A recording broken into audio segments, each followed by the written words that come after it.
This week, we look at the rugged town of Webster Springs, West Virginia, where a couple's relationship fell apart slowly, then ended in a flash. Welcome to Small Town Murder.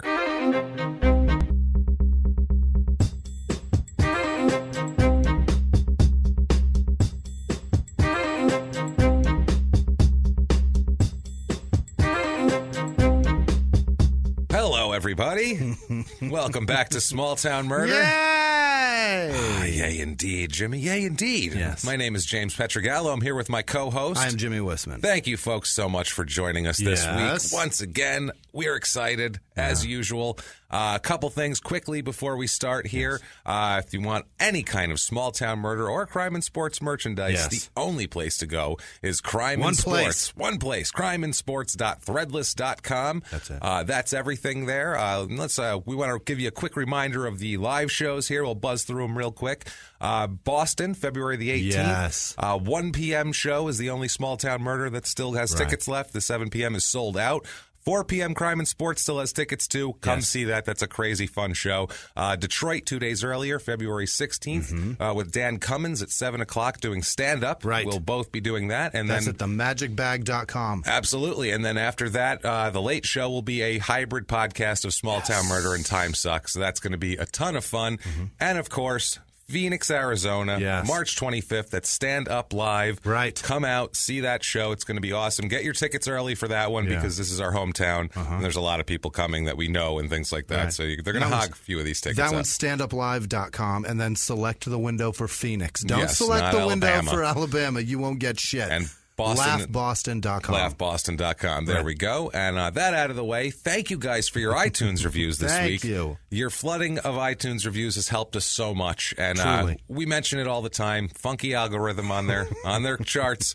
It's not us. Right. If it was up to us, we'd say, who cares about Who these gives reviews? a shit? Thank you for listening. But it means a lot on the business end. So if you haven't done it yet, please get on iTunes. Give us 5 stars. Doesn't matter what you say, honestly. It's not for our ego. Right. So put whatever you want. It doesn't matter. But really, it's a huge deal to do that. It helps on the business end tremendously. Some folks are even more amazing than that. They are. They're incredible. Some of these folks that we'll be talking about later, our producers, our executive producers, they have gone to patreon.com/crimeinsports and done an amazing thing by giving us a donation. Right. And we appreciate that more than you could know. And if you'd like to make a one-time donation, that's also completely fine, and we love it, and we're more thankful for it than you can imagine. You could do that over at PayPal using our email address, crimeinsports@gmail.com. That's the one. That is the one. Also, one last thing. I think it's 2 weeks now coming out, or maybe a week from now. Keep an eye out for it. P.S. I Hate This Movie podcast with myself, my wife, Sarah Hunt. She's very funny. I think I'm okay, funny-wise. You do okay. You tried real hard, James. We make fun of bad romantic comedies. We did a bunch of episodes, and then we had to stop for a while, and we're going to reconstitute it. It's a lot of fun. I rant and rave like a lunatic because I hate everything involved with them. Listen to it, because James is one of my favorite comics. It's fun. And so that out of the way, though, we have to say it. We have to do it. Yes. We're at the point of the disclaimer. We have to do it. Guys, everyone, this is a comedy podcast. It is. It is. I understand that there's murder involved. Right. It's small-town murder. Right. The facts are real. Right. The research is real. We don't make stuff up for jokes or to, be silly or anything like that. None of that happens, but we are comedians. We're going to make jokes. We make jokes at the expense of towns. Yes. Because all towns are funny. They're hysterical. No matter, the best cities in the world have really stupid, funny things about them that you could laugh at. Right. So it doesn't matter. Bumbling police forces, murderers. Yeah. They're fine to make fun of. They killed people, for Christ's sake. Let's make fun of these people. Sure. What we don't do is we try and we go out of our way not to make fun of the victims or of the victims' families. They've been through enough. That's our whole thing, because as we've said many times, we're assholes, but we're not scumbags. We're not. That's all it is. But there are some people that think that true crime and comedy have no place ever in the same realm. Right. And you have your right to your opinion. And you know what? This is not the show for you. Right. Have a good one. Right. Adios. Right. See you later. Happy trails. Happy trails for the rest of you. I know what you're saying. Yes. What are they saying, Jimmy? They're saying, shut up and give me murder. That's right, my friend. Shut up and give you murder. And that's exactly what we're going to do right now. with the crazy case. Let's go on a trip. All right. What do you say here? I'd love to. We were in Oregon last week. It was nice. Beach town. Yeah, it was a beautiful beach town. Cool, misty. Right. You know, windy. And kids laying in ditches places. Oh, yeah, it was terrible. Terrible crime that happened, but still. Jesus. I get a message from somebody about Job Corps who said her mom works for Job Corps, and then she goes, yeah, they're all scumbags. Yeah, we nailed Job Corps. Like, we knew, we've both known people, and we know what it's all about. I'm quite aware that most people in Job Corps are fucking lunatics. That's all it is, man. So, last-ditch effort to raise a family. Let's leave Oregon. Yes, please. What do you say? We're going to leave Oregon. We're going to head east, head back east. Yeah. We're going to go all the way to West Virginia. Fantastic. Oh, West Virginia. This is... I'll tell you right now, if... there's going to be so many Johnny Knoxville references. There's going to be so many wild, wonderful whites of West Virginia references is what there's going to be. Because that's West Virginia. We apologize if you're there. We think of you as... the whites are the entire state, by the way. The entire... If you haven't seen that documentary, I don't know what the hell you're doing. But that's the whole state, we figured. Just a bunch of people running around trying to get prescription drugs off of each other, we feel like. And possibly meth. For any fucking favor at all. I'll scratch your back and give me a tab. In between coal mining shifts. That's right. West Virginia. Don't know if that's true. We're not saying it. That's your stereotype. Right. That's just when the kid shakes the bottle of pills and he's like, that's the Boone County mating call. That's the whole state. Just so you know, that's what we're thinking of you. Boone County. We're going to Webster Springs, West Virginia. Okay. Sort of, actually. All There's right. other... They can't decide on a fucking name of this town, these goddamn people. So you know what? Stereotypes are all true. Right. We just proved them. Sober people can come up with names of towns and stick to them. These people, it just changes with the wind and the years. We'll get into it. Webster Springs is not the official name of the town. Really? Still. Oh, no. They still can't decide. We'll talk about it. It's a mess. But 2018, can't decide. Oh, they still don't know. There's some things on the official like letterhead, and then the post office is a different. It's There's ridiculous. somebody just being a complete dick, and he's like, "Fuck it, I refuse." That's how contrary people are in West Virginia. They're like, I ain't calling it that. It's the name of the town. You can't just make up what to call it. You know what I mean? That's how contrary people are. Fuck you, I won't do it. Yeah, the government ain't telling me what to call my town. What? I vote Republican. I vote for small government. I can say whatever I want. Or it's the opposite. It doesn't matter. Yeah. It's not a Republican, Democrat. It's just a contrary thing. That's all it is. It's just a contrary thing. And it's like, I will not be told what to call my... It's like, we have to classify things with a name. Yeah. This is what I mean. Things have to have a name. Oh, by the way, Oregon, or Washington, actually, the town in Washington, the Puyallup or whatever the fuck it is, you guys have taken over the biggest asshole title from the Lino Lakes people. I don't give a fuck. I don't know how many you times people pronounce your fucking name. I don't care. The murder didn't take place there, number one, so I really didn't care. Number two, I don't give a shit. By the time I'm getting all these tweets, I don't. That case is so far out of my fucking mind. I am knee deep in another murder, this one, and I don't care about that one. So you're wasting your tweets. I'm just telling you. Thank you for the whatever. Wasting your tweets. You're wasting your tweets. You're wasting your messages. Yeah. I get, haha, isn't that? No, it's not funny. We don't care. Shut up. Haha, isn't that God damn it. Fuckers. And anybody from West Virginia says a goddamn word, fuck you, decide on a fucking town name before you come after me. Make a dentist appointment before you tweet us. For the constant F words on the top of the show. We really went, we don't try not to go that hard to scare people away, but it had to be done. Here we go. This one here, it's in central West Virginia. Okay. Actually, not the Panhandle. Okay. This is, although it's the Pan, I assure you there is so much Panhandle behavior here. It's not even funny. It might as well be the tip of the handle. Right. It's about 2 hours to Charleston. So West Virginia, is it actually west of Virginia? It's kind of north of Virginia. Okay, so it's like the Panhandle of Virginia. I guess yes. If you put them before they broke up. Yeah, this is West Virginia. This is Virginia's Panhandle. Virginia's just like, we're all a pan now. Just leave the handle, make it its own state. Virginia has several panhandles, which is disturbing. So This is 2 hours to Charleston, which is the capital of West Virginia, which still only has 51,000 people. Charleston. I was going to say, like, it's not West Virginia seems like it's a small state. Like it's a super small state full of small towns and smaller cities. Is it the next smallest next to... No, it's not. Never mind. I was going to say...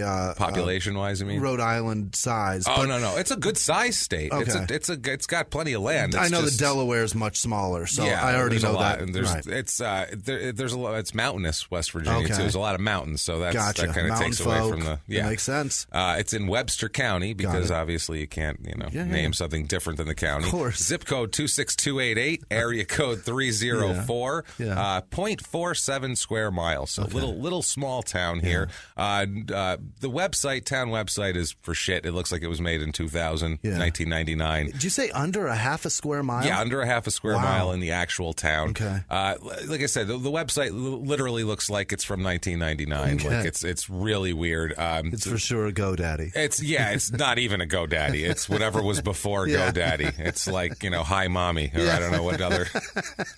Hi Granddaddy. It's Please Stay Mommy. That's what it is. It's Stop Granddaddy. That's what it is.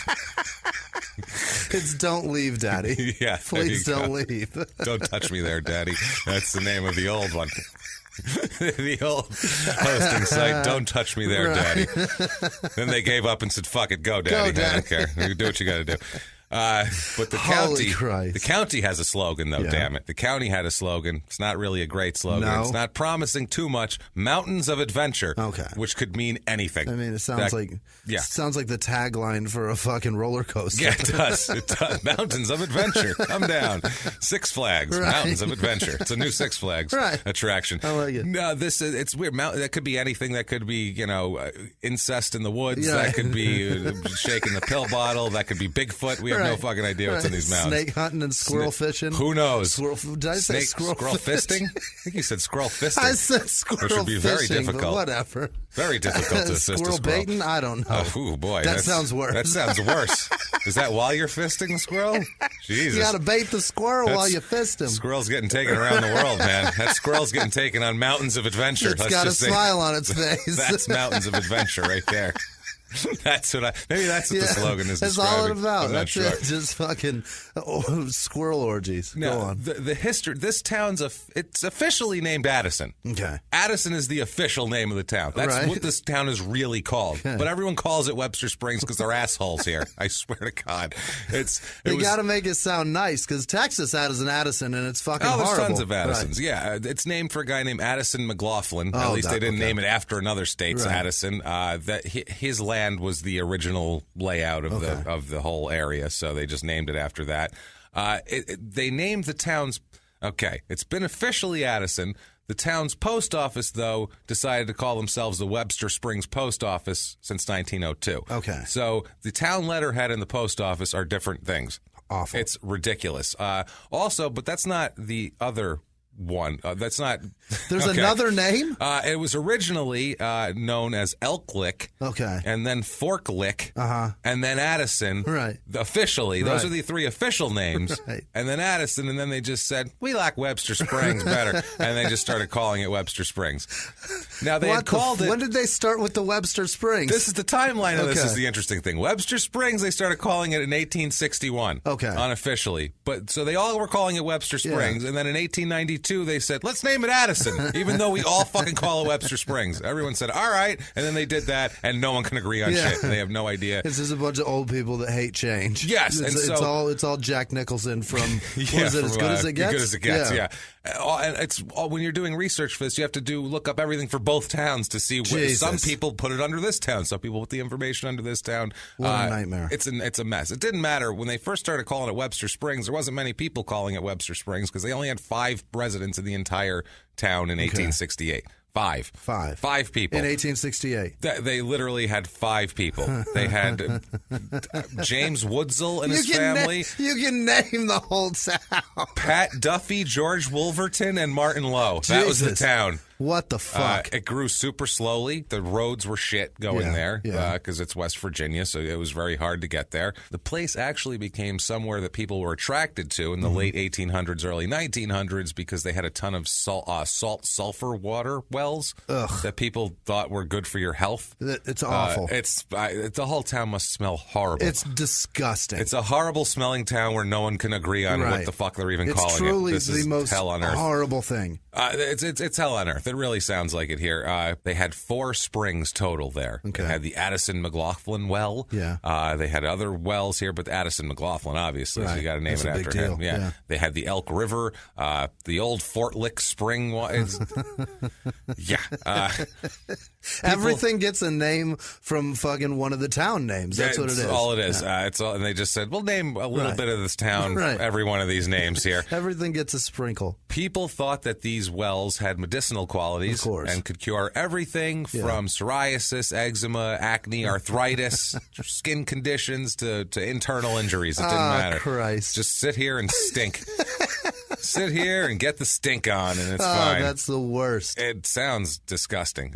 So they everything smells like hard-boiled eggs. I'm serious. It's horrible. It's the worst fucking. The worst you don't smell. want that. No one wants that. You don't want that in your house. Now, in 1897, I just assumed that they had running water. Sorry. Oh, Jimmy, what are you thinking? How could I do that? Why would you assume they had running presumptuous. water? There's a bucket somewhere. Yes. Everyone's got a shit bucket. Absolutely. Webster Springs, West Virginia. Bring your shit bucket. That's we'll the give you a slogan, you there fuckers. You Bring your shit bucket. There's your slogan. And help us pick a fucking name that we can all agree on. How about they just all pick a new one? How's that? There's not that many people here to disagree on a town name. This is what I mean. You have to agree on something, everybody. Pick a name that we can all, at least we live here. There's just not enough people to get lost in the mix. You know what I mean? Like there's so few people you can hate each person individually. That's true.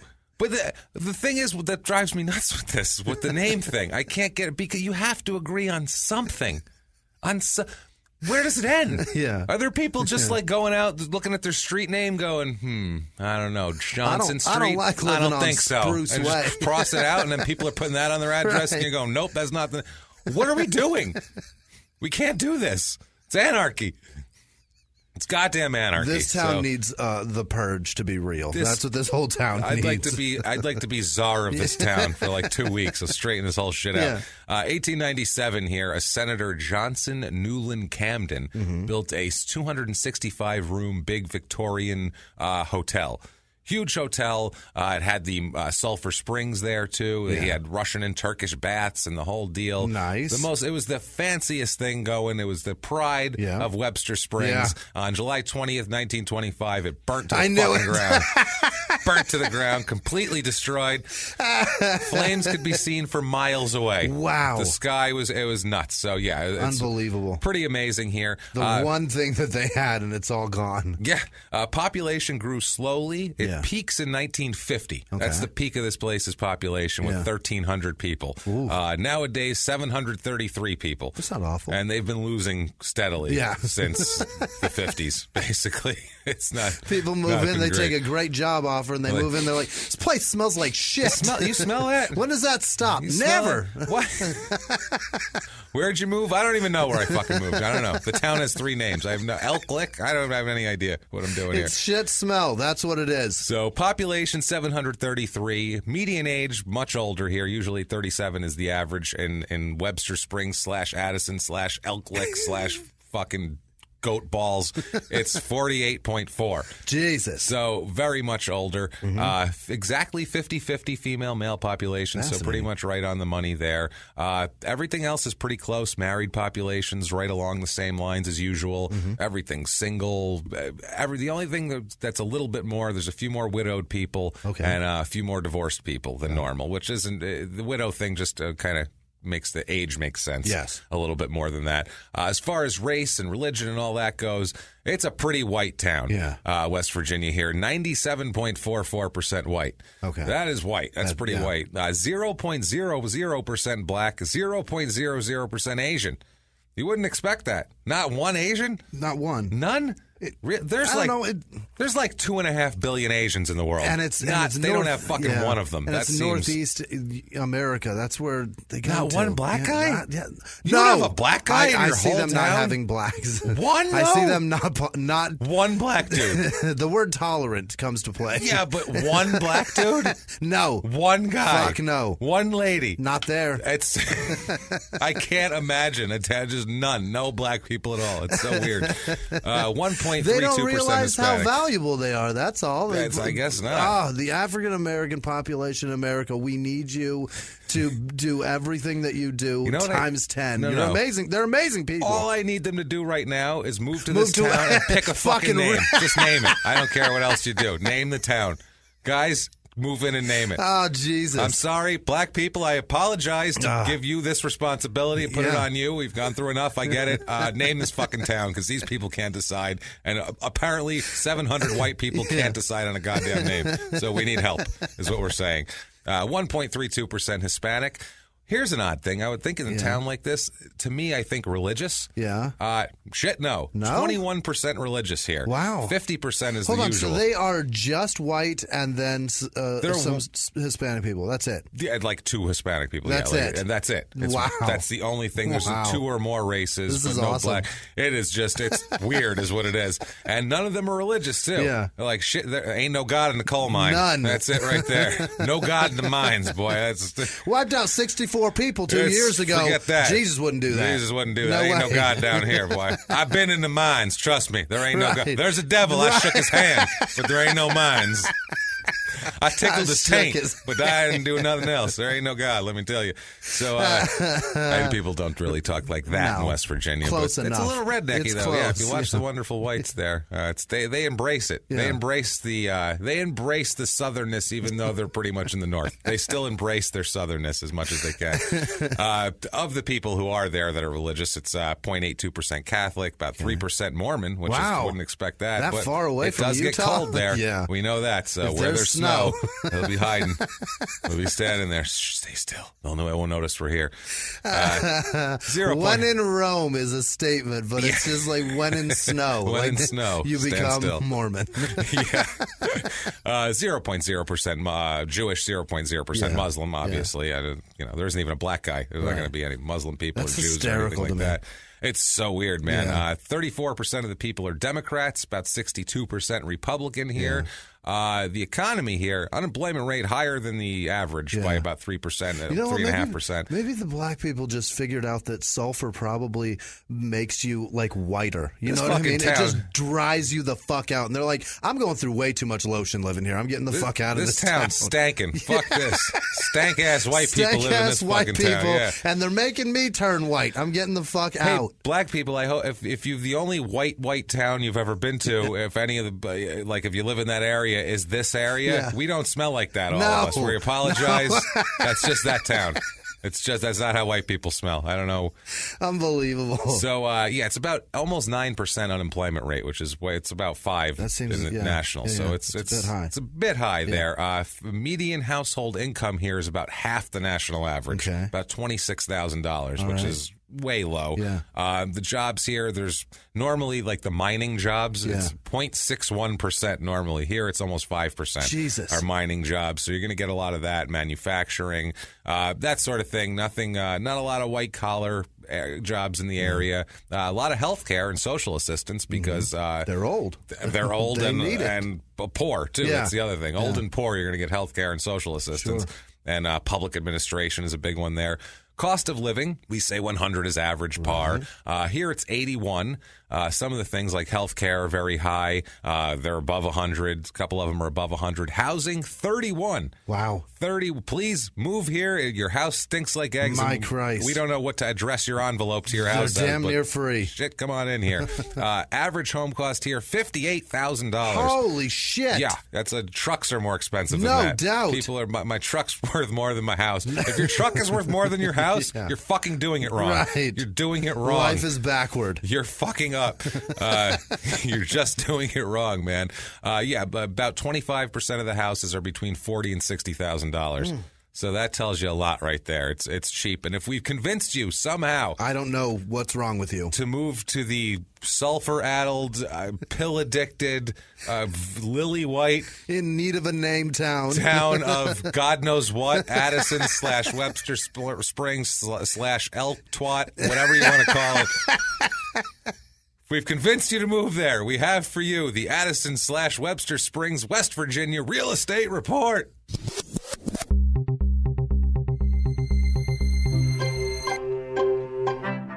Okay, we have the average 2-bedroom apartment here is about $582 a month. Jesus. Which is pretty cheap. Yeah. I found a 2-bedroom, 1-bath house, 650 square feet. It looks like we've said many times, with a child from Willy Wonka, who was sleeping with his entire family. Yeah. He is from here. 650 square feet. 2 bedrooms. 2 bedrooms in that shit somehow. You got a lot of balls putting. That's like a Manhattan apartment. Studio apartment. Yeah, that is so small. That's like a Manhattan apartment. Yeah. Instead, you're in the hills smelling sulfur, so not as good. But $49,900 for this little slice of heaven right here. Found a slice of something.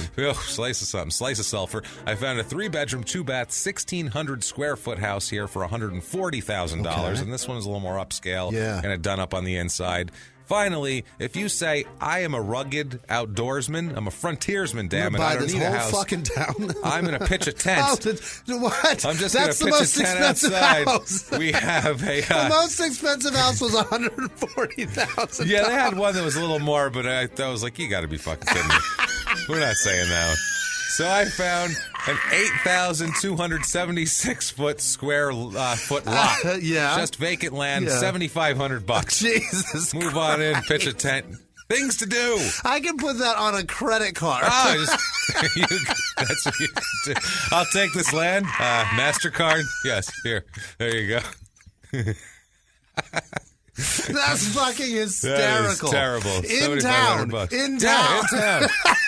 It's just a house lot of grass and trees. You and can't sulfur. Put a water line up to a property here for $7,500. No, you can't do anything for $7,500. $7,500. It's all yours. So there you go, everybody. That is so fucking this funny is the place to be. That's unbelievable. I can't believe that's a deal. I'm the skeptical guy that when I show up to buy that, I'd be like, there's an extra zero missing somewhere, right? People buried in there, right?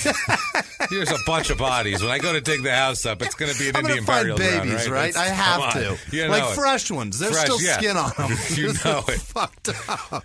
Things to do in this town. $75. It's fucking ridiculous. Isn't that insane? That's ridiculous. It's so dumb. Things to do in this town, May 24th through May 27th. Don't miss the big Webster County Wood Chopping Festival. Oh, boy. Oh, baby. Each Memorial Day weekend, the Southern U.S. World Championship wood chopper title is won at the annual Wood Chopping Festival. Somebody loses a disc in their back. Oh, I'm sure. Choppers come from as near as the scenic mountains of Webster County and as far away as Australia and New Zealand to come compete to the Wood Chopping Festival. People get on a plane for that shit. Wow, that's a long ride, too. And also, October 6th, don't miss the Burgoo cook-off. The what? From 10 a.m. to Burgoo? Like the beginning of burger, berg, and then ooh at the end of it. No. Which I don't like. I don't want that cook-off. Want to know what that is? I don't. Oh, well, I'm going to tell you, Jimmy. Burgoo, I assume this is a local delicacy. Burgoo is a highly seasoned stew made of any combination of fowl, game, other meats, and vegetables. It's shit. Whatever you find dead outside, scoop it up and stuff it in a fucking pot. Yeah. That's Burgoo. Apparently. Wow. It's a roadkill cook-off. What the fuck is that? Rickets and scurvy. Say that name again. B-U-R? B-U-R-G-O-O. That's disgusting. Cook-off. It sounds gross. No. You can win $500 though, so scrape the raccoons up off the double yellow and let's get going, baby. Entry fee's only $10. Wow. Oh man. You gotta pay to get into this shit. Oh, that's not free, baby. Come on now. Crime rate here. Property crime. It's about a third higher than the average. Yeah. So that makes sense. They need to steal your pets to put in their burgoo, I guess. I don't know what they're doing. Violent crime. Burgoo. Burgoo. That's terrible. Violent crime. That's disgusting. I've never heard of that before. I mean, there was a guy at a Jack in the Box restaurant here. I still think about it. I can't believe Jack in the Box shook the story. Ever. There was a guy that fucking, it's so gross. He hacked into a burger for a cop, and the cop found it. Oh, yeah. Do you remember that story? Yeah. That's a Burgoo to me. That's a Burgoo. No, there's a festival built around this. I can't believe Jack in the Box ever shook that story. That's disgusting. With a grand prize and everything. Yeah, and you got to pay to get in. Jesus. Violent crime here. Murder, rape, robbery, assault. The Mount Rushmore of horrible things you could do to people. I love it. It's a little more than a third higher than the national average. Really? So they're doing some crime here in this town, which kind of makes sense, honestly, because anywhere you go in these towns where it's a poorer town, a lot of times it's a little higher crime rate, especially with property crime and stuff like that. They're desperate. They're desperate. They're desperate. And let's talk about some desperate people, shall we? There's some desperate people that we need to get into. A couple named Julia and Michael Serbaugh. Okay, they're a married couple. Yeah. Living in Webster Springs, West Virginia. It's brutal. Brutal. Yeah, they're smelling the sulfur. They don't like it. Right. They don't like Burgoo. Right. Actually, Julia is a top-tier Burgoo chef. Oh, really? Yes, she studied. I imagine around that time, she studied at Culinary the town Institute. finally smells a little better. Like, I'll bet Burgoo smells better than sulfur. Oh, yeah. Maybe that's why. They need to cook something strong. It's like rubbing shit under your nose. To overcome the smell of the sulfur. I'm making Burgoo. I know it smells like eggs. I heard you. Reginald, I heard you, goddammit. I'm making it. I put roadkill in and I know it smells strong. I get it. That's how it started. It's where the ladies there beg for a dirty Sanchez just to make themselves smell a little bit better. God, I need it because I can smell nothing but sulfur. Now, they're married, Julia and Michael. Michael is a science teacher at Webster County High School. Mm-hmm. So he's teaching science, nice couple, small town. You know, your typical deal here. Problem is, as we go into later on here, they're married for a few years. They have a couple of kids, younger kids. Yeah. So, they're just a normal couple. I mean, typical small-town couple is what it sounds like. You know, married, 2 kids, the Working whole deal. hard. He's a teacher. He's a science teacher. Yeah, they're doing It's always their the thing. fun guy, too. You know what I mean? The science teachers were always cool. Yeah, science teachers were cool. History teachers were cool sometimes if they were interested in what they were teaching because they could really get into it. Yeah, math teachers were never fun, usually. My science teacher was... He failed me. But and then I had to go to another class. Let's not say he failed. I think you failed, Jimmy. I failed me.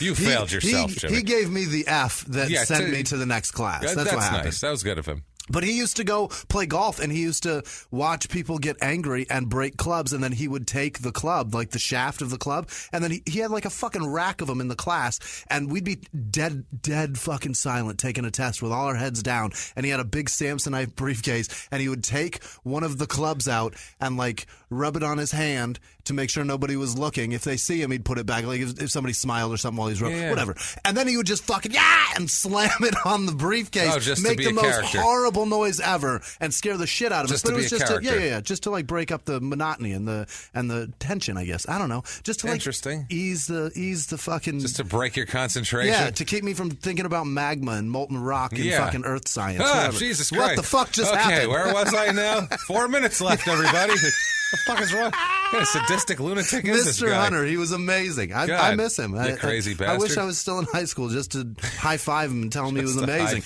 Even though he failed me, he was amazing. Well, that's a good attitude. I failed me. You failed, you, Jimmy. He simply wrote a letter on a page. That's all he did.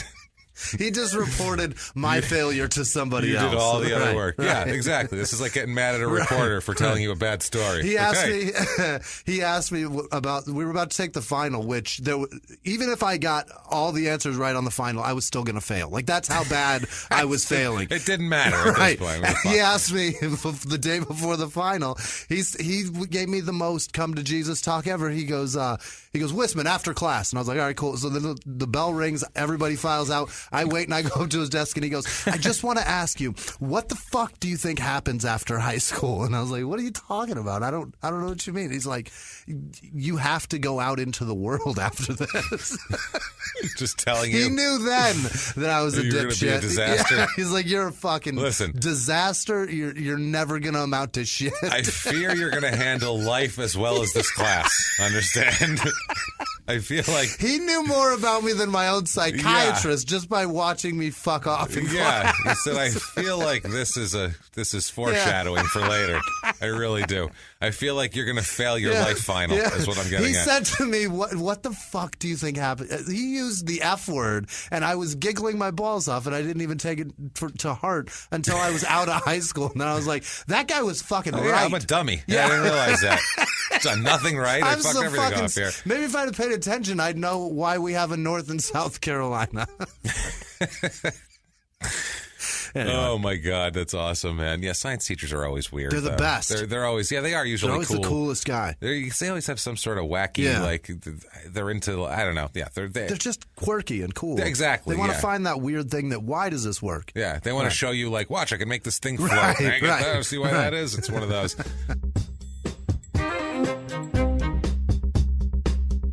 And now back to our show.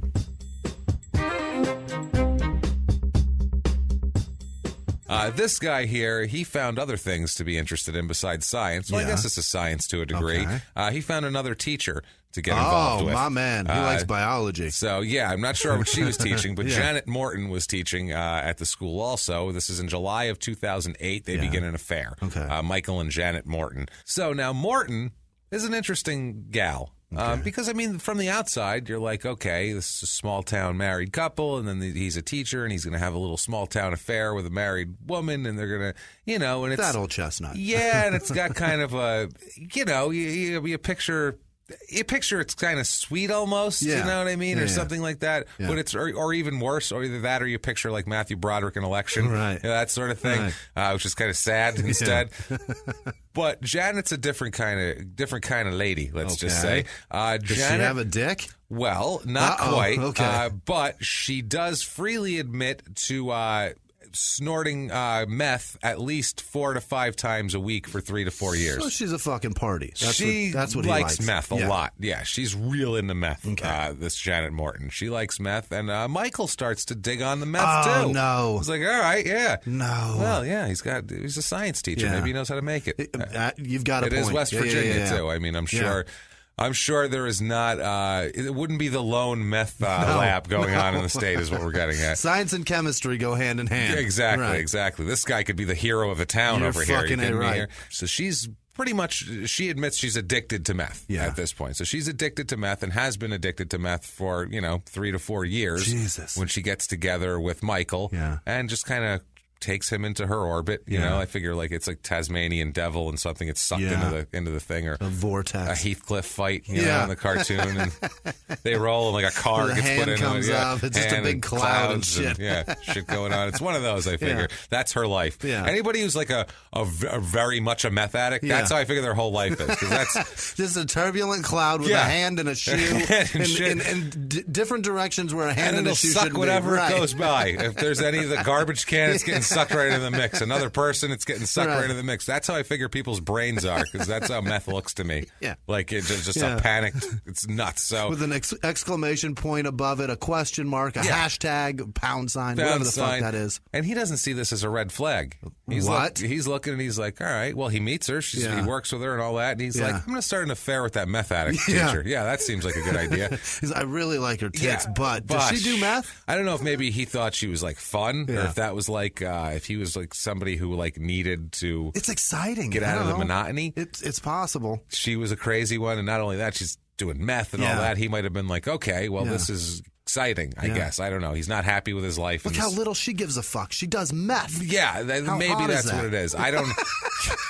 Imagine being in that place. I don't get that, because when I see that dirt cloud going by with arms and shit sticking out, I'm just like, ooh, I'm taking 3 steps back. I'm not getting involved in that. Away. Yeah, I'm not. Some people are so attracted to chaos, though. They are. Yeah. It's just they can't help it. It's true. It's from their childhood, whatever, it's psychological. They are attracted to chaos and they need it. And I feel like he's one of these guys where he's like a small town school teacher with 2 kids in a night. I feel like he's like, no, this is too easy. Too easy. Too predictable. Oh, good. There's a cloud going by. I'm going to jump on in and see what those arms are attached to in there. They keep popping out. I want to see that here.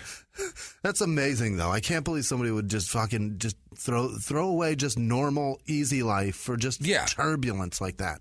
Yeah, no, that's it there. Now, she said Janet would say, like, they get together, and she says while they're together, he only snorted, this is what she says, which is not true, that he only snorted meth one time with her. She said that he's, he may have smoked pot around her 3 or 4 times, but didn't. She said he didn't, quote, abuse cannabis around her. Don't use the words abuse and cannabis in the same sentence if you're smoking meth. Right. Fuck you. Don't. Just don't. Don't say that. Right. You're shut up with the meth, okay? So, and by the way, when you say abuse cannabis, you whistle both S's because you're missing teeth. Yeah, so let's just don't say it. Stop doing it. Keep that shit to yourself. He also said that once in a while he would well, this is amazing. He would, quote, finish her lines to help her with her addiction problem. What? Like, let me clean that up for you, honey, so then there's not more for you to do. Like, that's ridiculous. You did, 9/10 of a gram, but I'm going to get that extra little bit there to help you. I'm going to help you. This is we're going to slowly wean you off it, little bits of the line at a time. I'm going to drink those 3 beers out of your 12-pack while you drink to help you with your addiction. You know what that is? That's a drinking partner. That's who that is. He just doesn't drink as much as you. You know what you do meth together. Right. You're just a little more into it than him.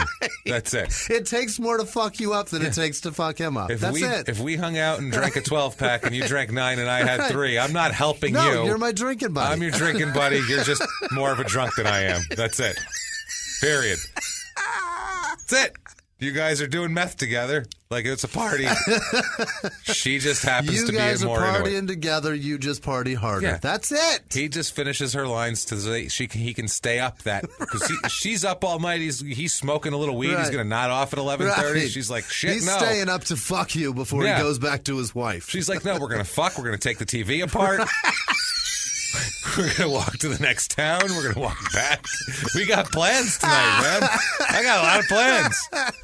We'll try to put the TV back together, but we know that's not going to work. We'll have extra parts. It won't work. That's all right, though. We'll see what's in there, though, because I've always wondered what's in there, and I know they're hiding something. We'll take the TV. I know they're hiding something inside that TV. We're going to find the secret to the real town name in there. Yeah. Buried deep inside the TV. Somebody put the best recipe for Burgoo inside that Sanyo. Open that shit up. I want that Burgoo recipe. What am I supposed to use? It says foul, but that could be any. Or varmint?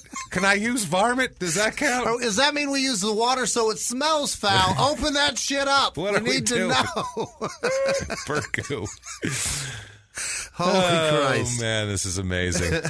So, March 8th, 2009, things are getting hot and heavy. He's still married to Julia, obviously. She doesn't really know that this is happening, but he's having an affair with a meth-addicted fellow teacher. Right. Very fun stuff here. Right. Good times for Michael Serbaugh. On March 8th, 2009, they're driving. Janet is driving her car. Yeah. It's on Rock House Road. It's in the area of the Monongahela National Forest, which is still a better name than anything they've come up with. Now, Michael is a passenger in her car. They arrive at his car. Apparently, he had his car parked like in the forest, and she was driving him back to his car. That was the meetup spot. I have no idea. Maybe they were going there to like fuck because it's an affair. It's an illicit affair, whatever. Maybe they're going there to have sex, and then they're going off to smoke some meth, and they're going to come back. I don't know what they're doing. Yeah. But or snort some meth. Anyway. Well, they parked their cars apart so that they could walk from one car to the other and then drive back. Well, she drove him up here because his car was just there by itself, and she drove him to the car from a completely separate location. Yeah. And when they arrived there, the National Forest Service, there was officers from the National Forest Service by his car. They end up searching his car, and they found quite a few things. They find marijuana, drug paraphernalia, but not like they found a weed pipe, but they also found like meth shit, residue, and that sort of thing. Brillo pads and shit. Yeah, I think a pipe with residue, and then a weed pipe also. Okay. So he ended up pleading guilty to that charge of got a citation for it, and ended up pleading guilty. Now he's got to tell the wife why he was with that woman. Yeah. Now he's got to tell the wife. Well, not really, because it's just at his car. But why was your car in the forest? Right. Why was your car in the forest? Packed why are you doing with this? fucking drugs. She knows he smokes weed. I'm sure. I mean, that's it's your wife. He does that around the house. That's he's not. He's smoking weed, but yeah. What's up with the meth pipe? Right. Why were you out there? Right. Who knows what she's going to have questions. Who were you with is number one though. Yeah, you come home arrested. Your wife's got questions. Yeah. I'm sorry. There's just who are you with is going to be the first thing that you, and it's not going to be Bill from the math department. Right. No, Bill wasn't out there in the forest with you. What's happening? That sounds like meth addicted woman behavior there to hang out with you in the forest. May 22nd, 2009. It gets worse for him. Okay, this is just he's kind of falling apart. This guy. I mean, think about.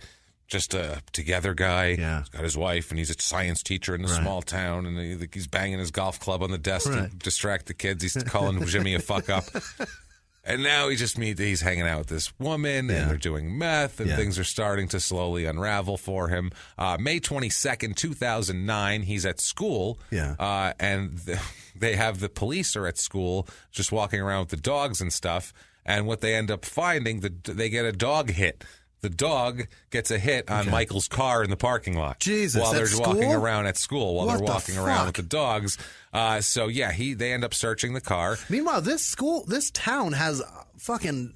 The police are on top of shit here. They got some money.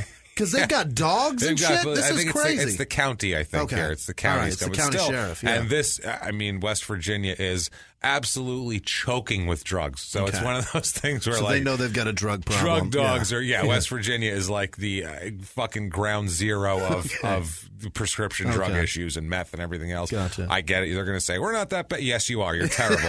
You're terrible. I get it. Other states are terrible, too. Yeah. You're saying, we're not Arkansas. Right. You are Arkansas. Right. I'm sorry. You're both terrible. And we're terrible here, too. Yeah. You ever been to Kingman? It's just meth shed after meth shed. It's awful. Trust me, we're not looking down. We're just telling you the facts. You look at historical famous people, you will not find a shit one of them from Kingman, Arizona. No. Because those people, they just know their lot in life, and it's a meth shed and no teeth. That's know it. There's a trailer waiting for me. Yeah. It's oh God, it's depressing up there. Sorry. There are some parts of northern Arizona that are beautiful, and there's some parts that are the most depressing. From Sedona to Kingman, you can't get any more different places on Earth. And as you go there, you feel the economical decline. Oh yeah. Just looking at the houses nearby, you just go, it's getting worse. You just get sad as you drive, and you go, people live here. Yeah, but meanwhile, the scenery is fucking incredible. Oh, yeah, it is. There's nothing more beautiful. You wiped out those trailer parks and those Carl's Jr. restaurants. It'd be terrific. It looks so nice. It looks so great. The red dirt and red rocks, fantastic. It's gorgeous. But so here he's having problems. He wishes he was in Kingman at this point because things are not great for him. They search the car. And they find 14 grams of weed, so half ounce. Shit, yeah. Find a half ounce of weed, a bunch of different prescription drugs of various types, which is that's just given to you in West Virginia. That's I feel just par for the course. Yeah, you get a birth certificate and a bunch of prescription drugs. That's what you get. And also loaded .22 caliber pistol. Oh, that's not good. Also, which you probably shouldn't bring to school. No. And a shitload of knives in his car or whatever. But that's West Virginia. Who knows? He was throwing those at the tree at that fucking recess for the kids. That was in case there was a Sasquatch when he went back to his car. He was not expecting to find the Forest Service guys. He was expecting possibly a Sasquatch, and he was going to take him down with his .22 and his knives. Right. So he's arrested for possession of a controlled substance and marijuana, and they do not charge him for the gun for some reason. I don't know if it's probably just legal, registered or legal or whatever, but they don't charge him for it. I don't think it should. It was supposed to be. I think it was supposed to be unloaded in his car. If that was probably the loophole, but they said fuck it. He's got pills and everything else. This so why shit's not? Bad enough. So he's placed out. He's bonded out, and he's going to have to go to trial September 16th, 2009 on this whole thing. Okay. So meanwhile, that's such a dumb law. What's the point of having a weapon if it has to be unloaded? Yeah, it's stupid. Yeah. He's got a loaded weapon. It fucking better be. Well, yeah. Well, still, if someone's pointing a gun at you and it was unloaded, I'd rather have it be unloaded than loaded. That's the thing. Yeah. You can make a more. Okay, there's two sides to this. One, you can more easily protect yourself. Two, you can also make a more rash decision. Getting bullets and putting them in a gun is like, should I really do this? Click, maybe not. Okay, you got a lot never of time mind. To figure it out. Grabbing the gun, you motherfucker, that's really fast. And this isn't the only thing that's been going on with him. It's not like everything else is fine. Yeah. He's, Johnny upstanding, and then at night they're like, he got arrested for drugs and meth. Weird. What the hell's going on? Not Michael. Right. It's not like that at all. People are really starting to notice his downfall here. Erratic behavior because he's doing fucking meth? Tons of meth. Right. Just tons of it. A neighbor, Ann Wilson, hopefully not the lady from Hart. Let's hope she hasn't fallen to... oh, my God. I didn't even think about that. To living in Webster Springs, West Virginia, next to these fucking nice dildos here. Thank you. Love Hart. Hart's great. So, this chick's rock, man. Jesus. So Ann Wilson here testifies in a beautiful, beautiful singing voice. She testifies that things went into a tailspin for Julia and Michael's marriage in the whole just since he started dating Janet, basically. Since he's been introduced to meth. Since summer of 2008, he's been acting funny. Right. It's like, since he's been banging another teacher and doing meth, that'll make you do funny. Do it. She said that the marriage had started to fall apart between those two, and she also said that Michael, during this time, would have horrible mood swings, like around neighbors, and that people would notice, and that his language degenerated to, quote, verbal cussing. Well, how the fuck else do you do it? I guess it pulled up a sign.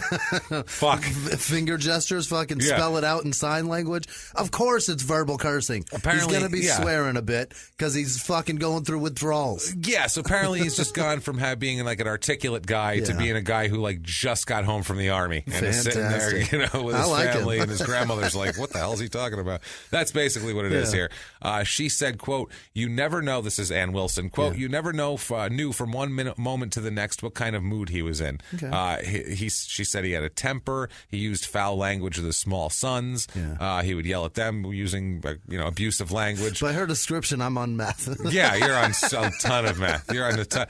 There's more things to this, but this is. She said that his temper was terrible and he was very volatile, and that he verbally abused Julia. Also, she described his temper as explosive. Yes, that's the best adjective she could deliver on that one. Explosive. So that makes sense here. Other people started noticing some things. One time, now Ann Wilson's involved in this. She saw this, and also a neighbor named Gary Weir. They describe a really strange thing here. I guess. A terrible name. Gary Weir? Yeah, it just sounds like a dude that fucks with his socks on. It's a jerky voice guy. Yeah, it is. Yeah, it's a jerky voice. Sounds like a dude that fucks with his socks on with a push broom mustache. Oh, yeah. I hate it. I feel terrible. Does he keep his suspenders, too? Yeah. Just like clips him to the loose skin above his ass. Yeah, clips him to his boxers and just goes out the hole in the front. I feel like it's more efficient that way. It's more efficient that way. What a terrible fucking view I just got. That's great. And goes out the hole in the front. With black socks. With black socks with terrible elastic. It's falling down, They're not even just one of them. Yeah, just the other one's up, stays up well. Because he only gets black socks because they all match. Yeah. But sometimes he gets the one that he hasn't worn very much. Oh, my God. But he gets the other one that he's overworn every goddamn time. Yeah. So, oh, boy. Okay, poor Gary Weir. Poor Gary Weir here, this poor guy. He's just a nice guy who was a longtime friend of Michael and went boating with him down the Elk River one day here. I just saw him. You saw him. I saw him standing on the front of the boat with one sock up, one sock down, suspenders with one foot up like Washington crossing the Delaware, but that's the sock. Going, king of the world. He's king of the world. Is he Washington or DiCaprio? With his Which one? Dick out the front of his boxers. Yeah, that's the king of the world. That's going to be DiCaprio. Not George Washington. For sure. I never thought of George Washington with his dick sticking out of his boxers.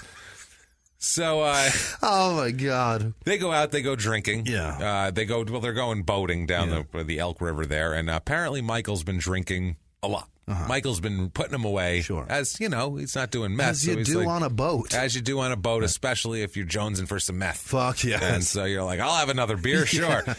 So Weir said that basically he was trying to see if he was okay to drive once they got back. Right. Because, in West Virginia, it's a little skewed, I think, as far as are you okay to drive. I'm sure it's like, a lot further than where I see it. He's walking. Right. He's good. So he said his name.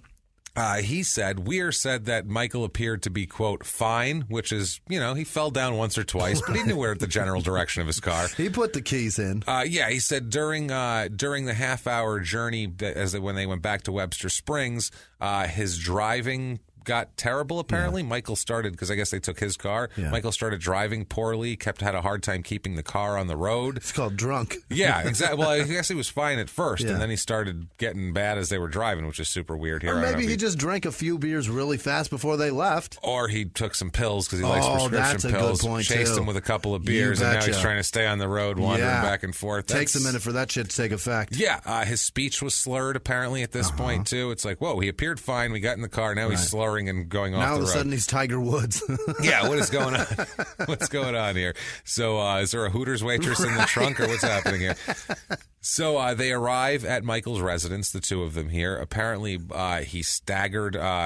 What ends up happening is Michael staggers to the wrong house. Wow. He staggers over to the Wilson residence. Yeah. Like, he's at the wrong house, basically. Ann Wilson sees him, says his eyes were really glassy. He didn't look right. So they're like, you're at our house. Right. Whatever. So he then says, okay. Michael says, all right. Gives Ann Wilson a big hug and gives her husband a big hug and thanked them for, quote, being so good to his sons, and then wanders back away. Okay. So you just come outside, your neighbor comes up all fucked up, slurring, and he's like, it's okay. How you doing? Oh, you're so soft. Yeah.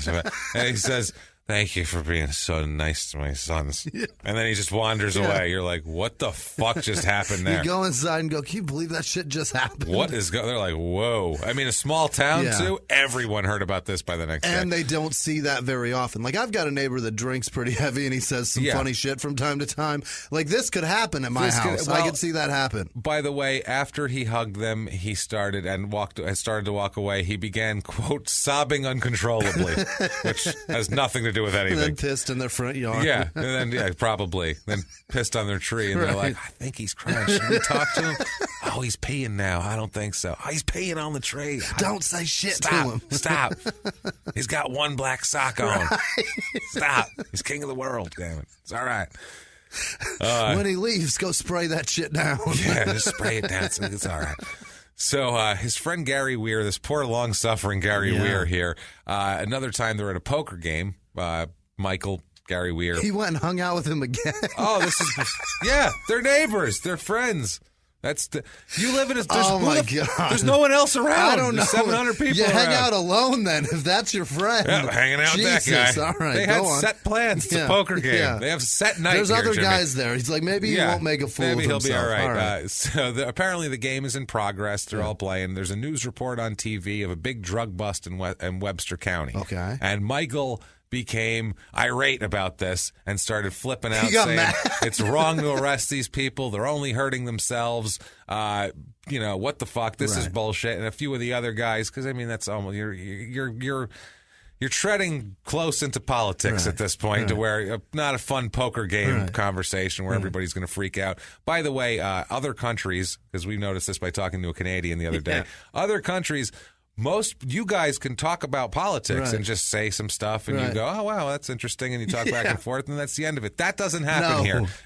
The second, it's not even. You don't even have to disagree much. The second you say, like, "I don't like that stop sign down on Main Street," fuck you. Yeah. No, it'll make fucking everything crazy if we take it down. You know what the blacks are going to do then? They're going to run rampant over everything, and then someone's going, "Whoa, what are you talking about?" And then next thing you know, it's involving Trump and this one and that one, and it's Nancy Pelosi and Hillary Clinton. They're talking You're about like, email servers. What happened? I just said I think that we should have free-flowing traffic on Main Street. This is batshit. And then somebody just goes, Benghazi, and a door slams, and then everybody's like, what the fuck? That's America. Oh, beautiful for spacious skies, everyone. So that's what we're talking about. We can't discuss this for 5 seconds without it turning into a fracas. But the thing about comedy is very much like politics. That like everything's funny until it happens to you. You know what I mean? Does that make sense? Like once somebody's offended by something, all bets are off. Shit's going to go crazy. Over. Yeah. So you have to be offended by nothing. It's much better. You have to just be like, who gives a fuck? Who cares? So other people start arguing with him, saying that the children weren't safe with the drugs around. There's children. Right. Not safe with the drugs. That's a red flag, by the way, for all your buddies just going, when you say stuff like that, like they're only hurting themselves, it's like, what drug are you on right now, bro? Because you just told us, basically. It's definitely the meth. Apparently it was normal. Weir says it was normal for Michael to, like, discuss shit with people, but not to become, he became insanely angry and started just stomping around the house. He became so negative that the card game broke up from it. Fuck? They were all like, well, I'm going home. I've had about enough of this asshole. Wow. So that's you really got to fuck up to break up a poker game. You really got to be a dick. If you freak out over that shit, I could see a poker game just being like, let's just call it a night, it's guys. about 10:30. I'm going to get home now. Anne's across the street. She's waiting for me. Right. So this is like this is not normal behavior for him, though. That's what I mean. This is not like, Michael again. Like this is just since 2008 that this has happened, and we're in 2009.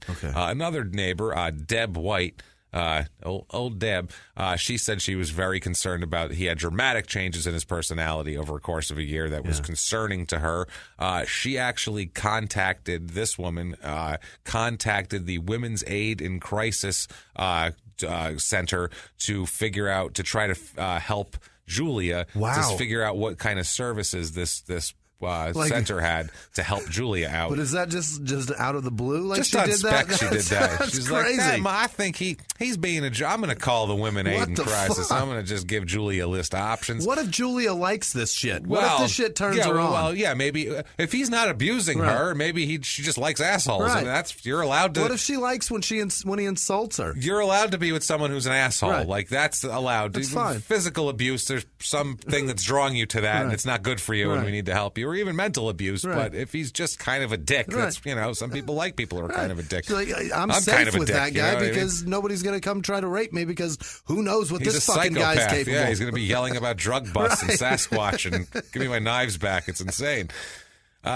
She said, but she said she had seen,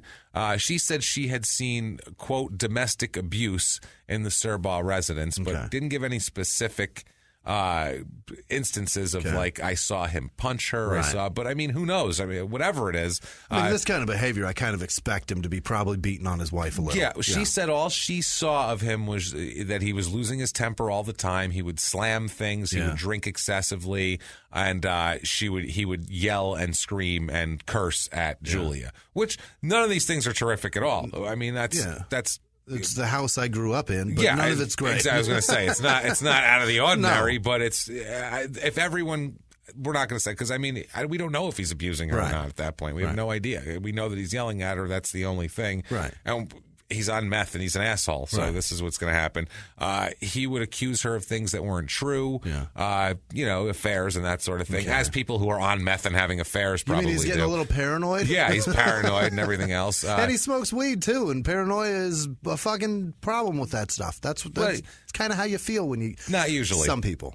I'll put say it this way. I'm going to give you this. If you're a calm person who's not normally full of anxiety and you smoke weed, you're more likely to be paranoid. Okay. If you're a real anxiety-ridden person, if you're high-strung and you smoke weed, less likely to be paranoid. It's very strange that would be. I'm incredibly anxious, riddled with anxiety. Yeah. And when I smoke weed, heightens it, fucking multiplies it. I hate it. Oh, I enjoy smoking. Like I like to get high, but I don't like to get stoned. You know what I mean? Like when I'm fucking stoned, that wave of anxiety that comes over me, I can't take it. I can't do it. I'll fucking 2-3 hits. I'm good. I'm great. Yeah.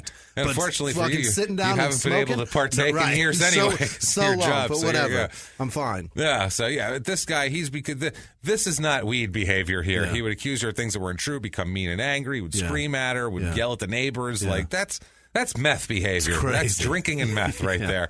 He also yelled at this Deb White's son, Clark, one time. So, he's starting to unravel a little bit. She also said that his physical appearance seemed different. He would sweat all the time. Yeah. He lost a ton of weight. Yeah. This is this typical meth here. One time, James. He did meth once. Once. Boy, I just finished her lines a little bit because he's trying to help her. Right. She's too addicted, Jimmy. Right. Also, he would have tremors and shake a lot, which is marks all over his fucking face. Which is also pills too if he's shaky, that sort of thing. Also, that he would. She said, and this sounds like bullshit. This sounds like this is just one of those things. I can't wait. She says this sounds like she's just a nosy neighbor. I don't like to talk bad about nobody, but let me tell you what he's been doing here. But I'm about to talk so much shit about this guy here. She said that he always sat in a certain seat at the dining room table for the poker games. The poker games were apparently a big neighborhood thing here. She said in these months of 2009, after he's been with Janet for a while, the sweat from his body from leaning against it, quote, this is so stupid, quote, ate the varnish off the table. Now, I don't care how much meth you're doing. Right. I think that's in your head. Yeah. He could, or anybody He's just sitting on acid. He's sweating varnish-eating acid. Like, what? Come on. Ah, Christ. Come on, Deb. Yeah. Deb. That's something that Deb. She heard once from somebody. When you do meth, it makes your sweat turn into acid. So she's like, God. y'all heard? The chemicals come out of your pores and they eat the varnish off the table. That's why I can't have those people in your house. The word varnish, it's such a hillbilly term. They just eat your varnish right off the table. Yeah, it was like they got a raw piece of wood and just slapped some varnish on it. And they went, that's a table now. Woo!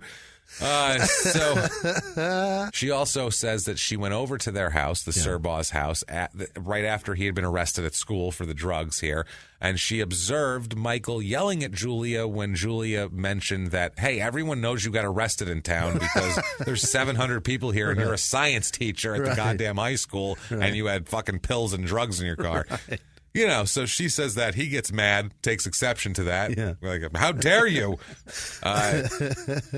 Deb apparently got herself in the mix of the argument because that's what you want to do when your meth-addled neighbors are arguing over his drug bust. You want to get right in the middle of it and go, now, everyone calm down. Right.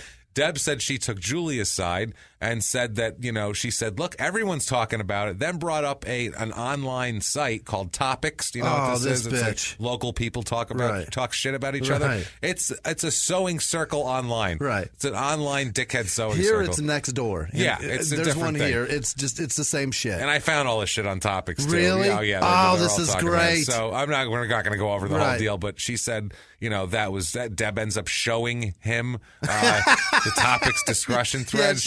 He's like, bullshit. Yeah. She's like, look, I got an iPad in my pocket. We're all talking about it. What are we doing? Because this is 2009. Right. I mean, it's she's got an iPhone or whatever. She's like, it's right here. He gets super pissed off. Yeah. Super pissed off, in a rage about it, screaming that he's not on drugs. How fucking dare you? This is some drug behavior, sir. What he ends up doing like a week later is he just walks up to Deb's house walks up to her with paper and shoves a paper in her hand, and it's a toxicology report on him saying, see, I'm not on drugs. Like, I don't know. Wow. Pulled that out of his ass, I guess.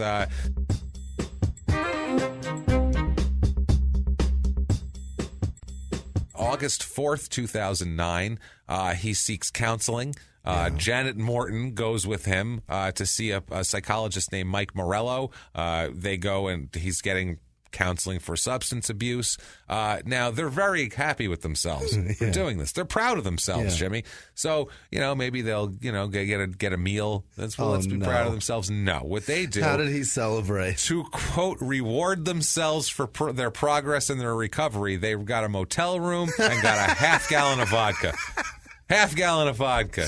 Oh, Christ. We're going to get so fucking sober. I'm going to drink this whole thing of vodka. This is awesome. I love being sober. Isn't it fun being sober? So much fun. I like my sober with orange juice. I mix it together. It's really good that way. That's my sober. I like my sober. I like my sober with tonic. What the fuck? So, yeah, this that's their celebration. So that's great. He's a dipshit. He's a complete dipshit. August 5th, 2009. This guy, what a complete moron. This is his string of, this is August 4th. Yeah. Is this. Woo, I'm in rehab. Let's get some vodka. Right. I love to celebrate. That's just not like a one last hurrah before we do this. He's doing it. Literally, they were so excited with the progress of the recovery that they needed to get wrecked, which is I guess if you're like a person who likes to get fucked up a lot, that's the only way you know how to celebrate anything. It's like I know people like that, actually. We're not going to do meth. We're going to just drink our asses off. Half gallon of vodka. Just drink till we're blacked out, and then we won't want meth. Right. Because we're blacked out. We'll be too drunk to do meth. Too drunk to care. August 5th, 2009, Michael is forced to resign his employment as a teacher because he got busted with drugs on school property. This is August 5th. This is the next day. Wow. So he's got a good vodka hangover, too, to go in and do this. Yeah. He smells like shit. Yeah. Worse than a sulfur shower. Oh, God. Like fucking vodka sweats and sex and cheap motel. Oh, man. Vodka sweats. And meth sex. You know? Vodka sweats and cheap motel sex. That's what it is. Cheap motel meth sex. Yeah. You need more into that, Jimmy. Good Christ. That is awful. Dirty sheet sex. Man. So now the next day he has to go clean out his shit from the school. He has to clean out his classroom, all of his personal possessions. They fired him and were like, go home and sleep this hangover off. Come back, take a shower, drink some coffee, and get your shit tomorrow. And Julia helps him do it. Oh, so fuck. She keeps her job. She's in the room with him. No, Julia is the wife. Julia is helping him. Julie's the wife. Yeah, Julia is helping him clean out his classroom. Right. She's like, you fucking... she's cleaning his stuff out going, I smell it. She said that at some point in the day. You fucking scumbag. Just shook her head. Fucking asshole. But... at the same time, I don't think she knows about the day before with the half gallon of vodka, but she probably, I assure you, she knows about going to the psychologist 2 days before and being, quote, in recovery. Yeah. So she's probably thinking, oh man, she's like helping him like sweep up the glass shards of his life right now going, oh, it's okay. Now you're in recovery, so it's going to be better. He was very loud and upset while he was doing it the whole time, slamming too. Slamming drawers. Son of a bitches and bang. He's blaming everybody else. She's blaming him. Well, once the evening comes around and they get back home, he thought about it for a while, and, like we said, he needs someone to blame. He decides it's all Julia's fault. Fuck. Everything that's gone wrong is all Julia's fault. Fuck. He said she set him up for his 2 arrests. Wow. That was a clear setup by you, obviously, because clearly you're going to want to pay lawyer fees and court costs and everything because we're married and it's the same goddamn money. Clearly, you'd like to destroy our lives, I feel, and you're going to do that using me as a conduit for it, I guess. What an asshole. With meth people, they're very paranoid. Right. And the number one thing that they're paranoid about is that people that are close to them are trying to harm them. Sure. Their family is trying to harm them, not somebody else. Right. It's a famous thing they always say, like, I heard this one dude did a shitload of drugs, and he always said, like, with coke, you're thinking you're like, oh, are the cops going to get me? And you're like looking out the window. With meth, you're worried like your wife's going to kill you. Yeah. Like that's what you're worried about. Lock yourself in the bathroom. Yeah, you're worried that like people that are close to you are after you. It's a weird fucking thing. Yeah. I don't get it because I hate stimulants of all kinds, but that's apparently he also accused her. And you're like, I hope somebody fucking gets me. I don't care. Whatever, dude. Yeah, it's fine. It's fine. It's fine. I hope they wait till after The Godfather. We're good. We're good. I have frozen pizza in the oven. Yeah. So I have 2 French bread pizzas in there. You guys can wait until that shit's done. It's going to be 23 minutes. I like it a little crispy, so we're going a couple extra minutes. And then once I scrape all the burnt up gum from the top of my mouth, once my gums are melted, we'll get on going to jail. You guys can get me. That's right. So he accused her of trying to turn their 2 sons against him. Jesus. Both of them. Yeah. You've had me arrested. You're trying to turn my sons against me, the whole deal. Now, there's conflicting reports that he possibly grabbed her arm and left bruises, but it's not confirmed here. Right. He also became violent and would throw things and everything else. Julia says that he never hit her or never hurt her. Okay. Said never physically abused her like that, as far as hitting or actually hurting. What he decides this night, though, is you've ruined my life. Yeah. You've made me lose my job. You've had me arrested. You've made my kids hate me. we're getting a divorce. Yeah. I want a divorce. Meth guy wants a divorce.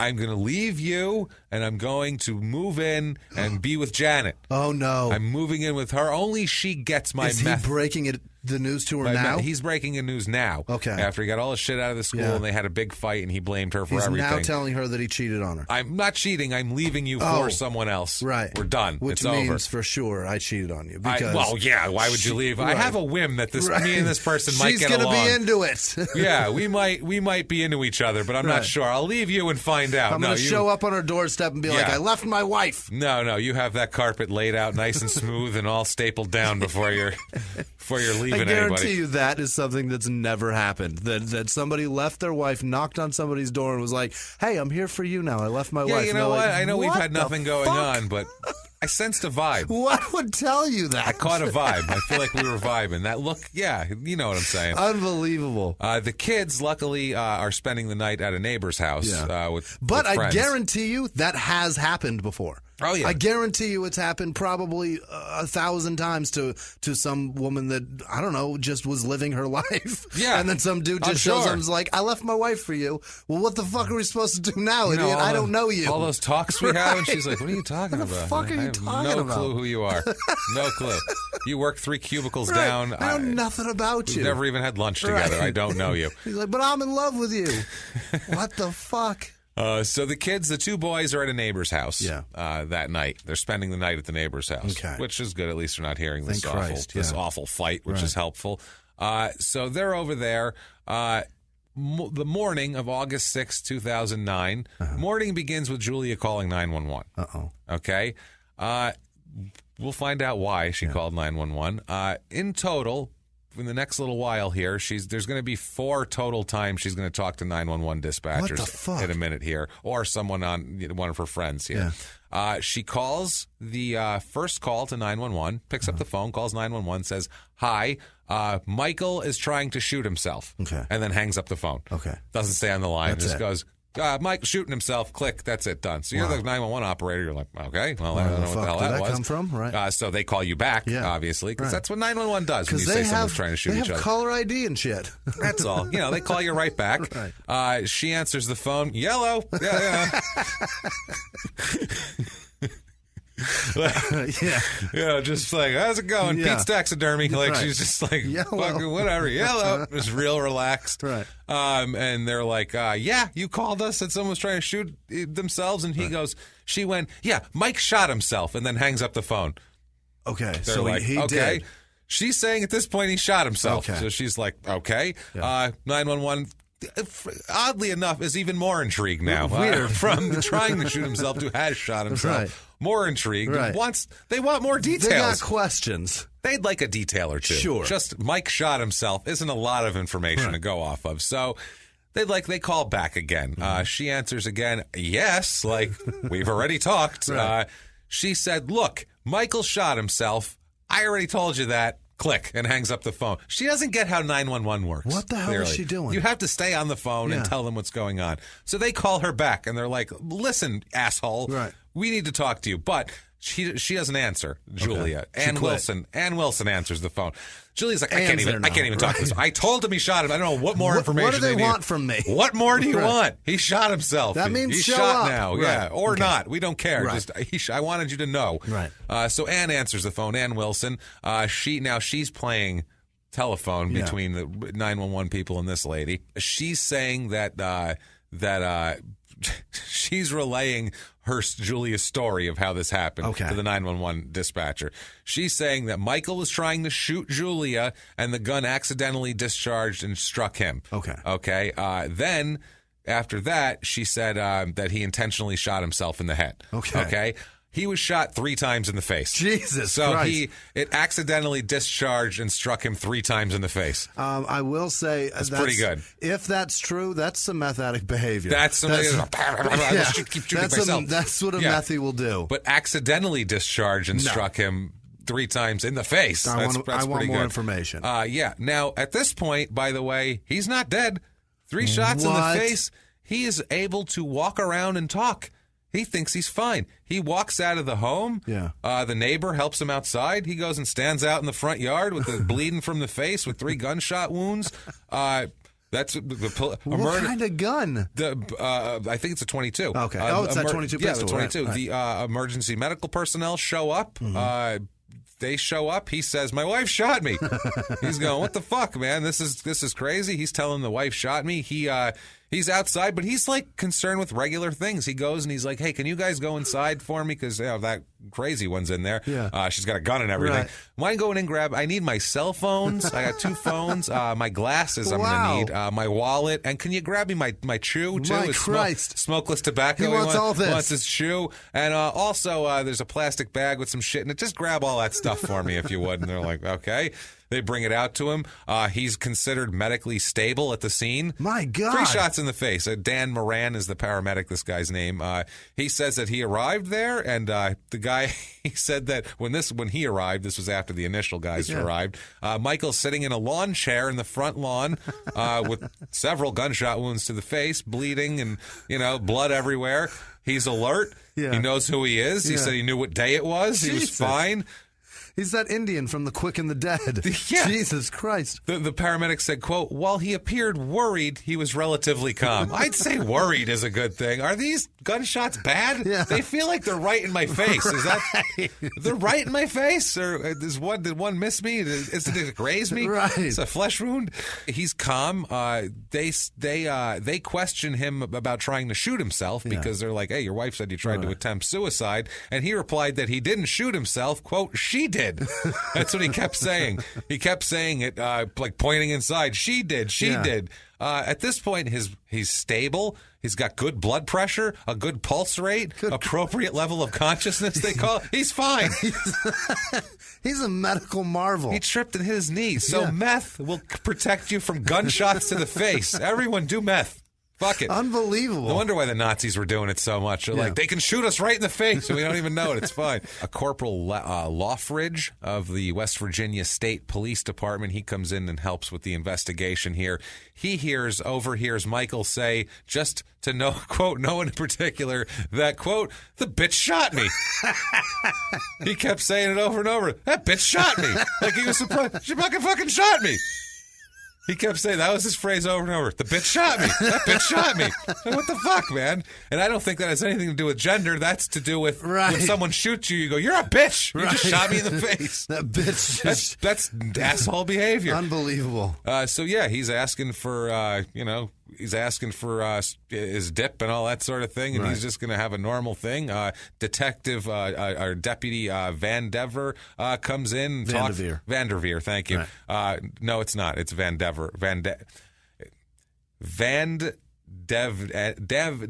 Fuck. Deputy Van Devender is his name. Why are you trying to make it harder? Van Devender. Okay. There's a D in there. There's an extra D. He comes in and he asks, what's going on, and the guy's sitting in the lawn chair and he says, "My wife shot me." He's just at this point the cops arrive and he's talking on his cell phone. Unbelievable. He's hanging out in the phone. He's got 3 gunshots in the face. Yeah. None of the bullets penetrated his skull, but they all got in his sinus cavity area and all that. It's not pleasant. No. He's sitting there. He's on the phone. Who's he on the phone with? He's on the phone with Janet. They have a weekend trip planned. What the fuck? They're supposed to go fishing and camping later on in the day, and he's saying, "My wife shot me, so I don't know if I'm going to be able to make it. Yeah. I don't know what's going on here." He literally said to her, "I think I'm going to be a little late for the trip. I'm going to be a little late. Got shot in the face 3 times, but I'll pick you up." Right. He told her, "I'll see you in a little while, though. I'll be there." Jesus. So she's like, "All right, Michael got shot in the face, I guess." Like, no problem. He's just going to picture him. He thinks he's going camping. He's sitting there with a fishing pole with 3 big gunshot wounds in his face. Fuck? What the hell is wrong with you, man? So he's on meth. That's what's wrong with him. Yeah. He's transported to Webster Memorial Hospital, County Memorial Hospital. He's treated by a nurse here, a nurse Wolverton. Sure. She said said that he explains what happened in his mind here. He said he was asleep in his own bed, and he felt like someone had hit him in the head with a baseball bat. Yeah. And he said that's what it felt like, and that was the gunshot. She shot him while he was in bed. Sure. He said he wanted to go fishing and camping, and he was like, am I going to die or am I okay? Because I got a fishing and camping trip to get to. He was telling them, like, what's going on here? I got some meth swish to get up there. She said that the nurse told him that he was probably not going to die. She said, I don't think you're going to die. You're walking around and talking when you arrived at the ER. A physician's assistant said that, he asked him, are you sure you didn't do this to yourself? And he said, quote, I'm not crazy. I didn't do this. That bitch shot me. That's his exact. God damn it. Why won't anyone listen to me? Nobody believes me. Jesus. He also spoke to another physician, said the same thing. It felt like he got hit in the face with a baseball bat. The deputy with the horrible V last name here gets a recorded statement from him for the whole thing, and he says, she shot me, is what he's saying. The bitch shot me repeatedly. Right. He's being prepared to be flown by helicopter to a larger hospital because he's in like a rural hospital here. So, he's got 3 in his fucking face, you guys. Yeah. He's still talking. The deputy in his notes just kept saying on 4 to 5 different occasions, he said that his wife shot him, mostly referring to her as, quote, that bitch. That's in his notes. That's in his fucking notes. He takes... I love it. This is great. So that's the official word. It felt like somebody hit me beside the head with a baseball bat, the whole deal. He said that he saw her with the gun, and he felt like he got hit in the head with a baseball bat, saw her with the gun, and then he took the gun from her after that. The police said that during his formal statement, he appeared to be upset and mad and physically tired from being shot in the face. Yeah, that makes sense here. And upset and mad from being shot in the fucking face. Yeah, absolutely, man. He's going to be transferred to Ruby Memorial Hospital Trauma Center. So he's in the hospital being ready to be flown when he goes into cardiac arrest. Wow. Goes into cardiac arrest. He's taken to Stonewall Jackson Hospital. That's hilarious that they have Civil War Confederate General Hospital name. In Lewis County, where he is pronounced dead. Oh, Jesus. He dies.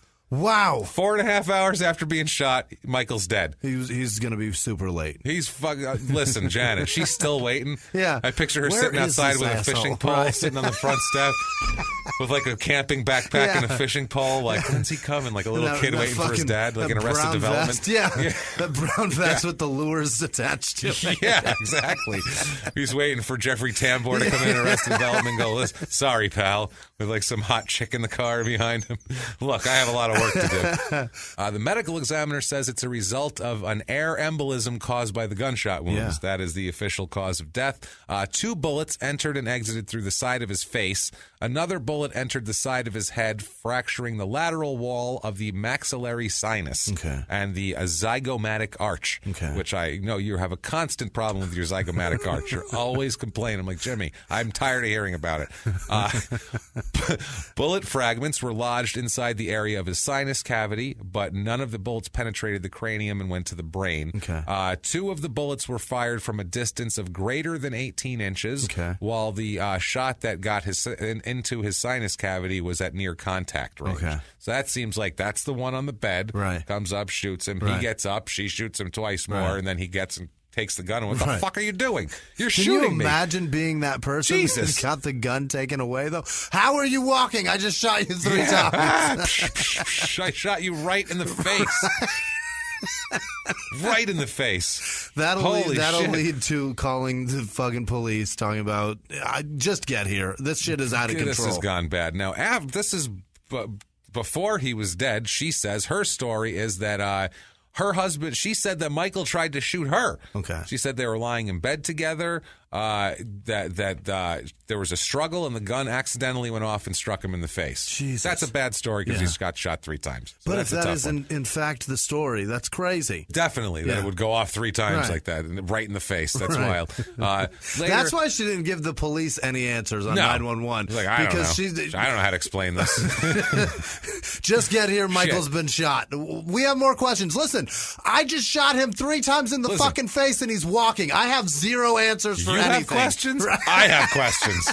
I have way more questions. That you ever shot a guy 3 times in the face and had him come at you upset about it? That's questions. We both have I got so many fucking questions. Physics don't make sense right now. Yeah. Later on, she ends up changing her story, saying that he tried to shoot her while they were in bed, and she got the gun away from him and fired 2 shots at him in self-defense as he approached her in a threatening manner, which sounds highly unlikely. Yeah. She says the third gunshot was when he took the gun back from her and shot himself. So she shot him twice. Yeah. He got mad, took the gun, and then shot himself, is what he's saying, which is very odd here. Yeah. Now, a neighbor heard the shootings here, didn't hear any talking, screaming, sounds of a struggle, nothing like that. Sure. So it wasn't like a big... She shot him while he was in bed, sleeping. Another neighbor testified they heard a gunshot, a groan, a gunshot, a groan, and then after a little hesitation, another gunshot. These are neighbors. You can hear groans from your neighbor's house. I just saw that Austin Powers moment where, like, he goes, "You shot me. You've goddamn shot me." And then they shoot him again, and he goes, "You've shot me again." Yeah, he shot me again. That's what it's like, yeah. It's seriously like that. And Monty Python, the one-legged fucking swordsman, is like, it's just a flesh wound. He keeps getting up, losing arms and appendages. It's just a flesh wound. Now, this whole thing, this got just a flesh wound to the face. Right. A fucking groan, a shot, a groan, a shot. Those were her stories before he died. Jesus. After he died, she has a different story. Really? Now he dies. Now it's serious. Yeah. She says that she tells the police officer, quote, "I just want you to know I didn't do it because he was going to leave me. I did it because he was taking my kids." Okay. Which makes sense, but that's probably not the best. You still don't get to do that. No, and you probably shouldn't tell a cop about that. She said she knew about the affair. Yeah. She knew he planned to leave for a trip with his girlfriend. She knew that they were going to leave. He was leaving to move in with Janet. Right. She knew all of this. She said that she was terrified that her husband would get unsupervised visitation with the kids. Yeah. She said that the night before he threatened her and said for the first time ever that he and his girlfriend would take the kids away from her. The whole thing. So she's saying that she didn't want him to have custody or even any kind of unsupervised visitation because he's a drug addict and he's been unstable and the whole deal. On August 11, 2009, Julia makes a 3.5-hour statement. Oh, boy. After receiving Miranda warning and all that. On August 12th, she goes to the police herself and tries to explain her motivation. She admits that she shot him. She said, I just said that to the 911 operator just to, get off the phone or whatever. She says, "I'd like to give a recorded statement." This is after she's given 2 previous bullshit statements that we talked about here. She said that she needed an attorney on 3 separate occasions during the statement. But then she'd say, I need an attorney. And then they would go, okay. And then they'd ask her something and then she'd keep talking. Jesus. Which is a gray area, but technically you have to force the issue of the attorney. You know what I mean at that point. But also some judges will go, hey, she asked for it. Right. It's tough. But for the most part, people go, shouldn't I have an attorney? And they go, what do you need an attorney for? Right. What do you think? Let's just clear this up right now. Well, let me ask you this. Before we get into all that attorney stuff, what about this and this? And then you're down the road in the thing. And that's how they do it. Now, they tell her that Michael's death had been ruled a homicide by the medical examiner, so that's an issue here. They said, we want to try to give you a chance to help yourself by being honest and forthright, which is if you've ever seen any police show, that's what they do. Help me help you. Help yourself here. I can't go to bat for you if you're not doing this. She has made a second request for counsel, saying, quote, "I need to talk to a lawyer." And then the deputy tried to end the interview. Okay. He said, "All right, well then we'll stop right now." She said, "No, wait a minute. This is all in the recording." She said, no, you hold on a second. He said, "I'm going to stop the tape recorder." And she said, "Please don't do that," and voluntarily kept talking. Jesus. Then about 2 minutes later, she made another request for counsel. It's like, make your fucking mind up what you want. You got to stop. Do you want a lawyer or not here? Now, while she's doing this, she ends her statement because she stops it because while she's making a statement, a state trooper comes in with a warrant for her arrest for murder. Yeah. So she said, I'm done talking now, now that I'm actually under arrest here, because before that she kept asking, am I going to be under arrest? And they were like, we don't know. It depends on what happened. What are you talking about? Tell you what. You tell us what happened and we'll tell you if it's bad or not. That's a bit of a gamble. Yeah. So she's taken to be arraigned by a magistrate, which is the judge's not available right away, so she had to wait in the company of 2 police officers. Neither officer questioned her at that time, but she continued to make statements. Yeah. She just kept uttering whatever. Jesus. Because she's trying to get out of it, and she's trying to explain herself and the whole deal. They're not, the court even finds they're not eliciting any statements from her. They're not asking her any questions. They're just sitting there, and she's like, let me tell you one more thing. I didn't, blah, blah, blah, blah, blah, blah. She's talking, whatever. January of 2010, she is charged, Julia is, with first-degree murder of her husband here. Pre-trial, right away, she's trying to get the statements that he made saying, the bitch shot me, suppressed. She wants that suppressed. Because he's not available. I don't, because I want that shit read in court. We want that in the documents here. Because I know it, they were in the documents. So, so she said that the argument is that he can't be cross-examined. Right. So how can his statements that they're testimonial in nature? So those testimonial statements have to be cross-examined. They're a dying fucking decree. And there's the dying declaration thing, where if he knows he's dying and he makes a dying declaration, then that's in. But he didn't have any idea he was dying. They told him he was fine. It's true. Everyone said he was fine. Right. He thought he was going fishing. Yeah, he thought he was going fishing. He was giving recorded statements. But the fact that he gave a recorded statement, he thought he was going, I got my trout lures all set. I got my trout rig. I'm set up. I got all my flies on my hat. Amazing.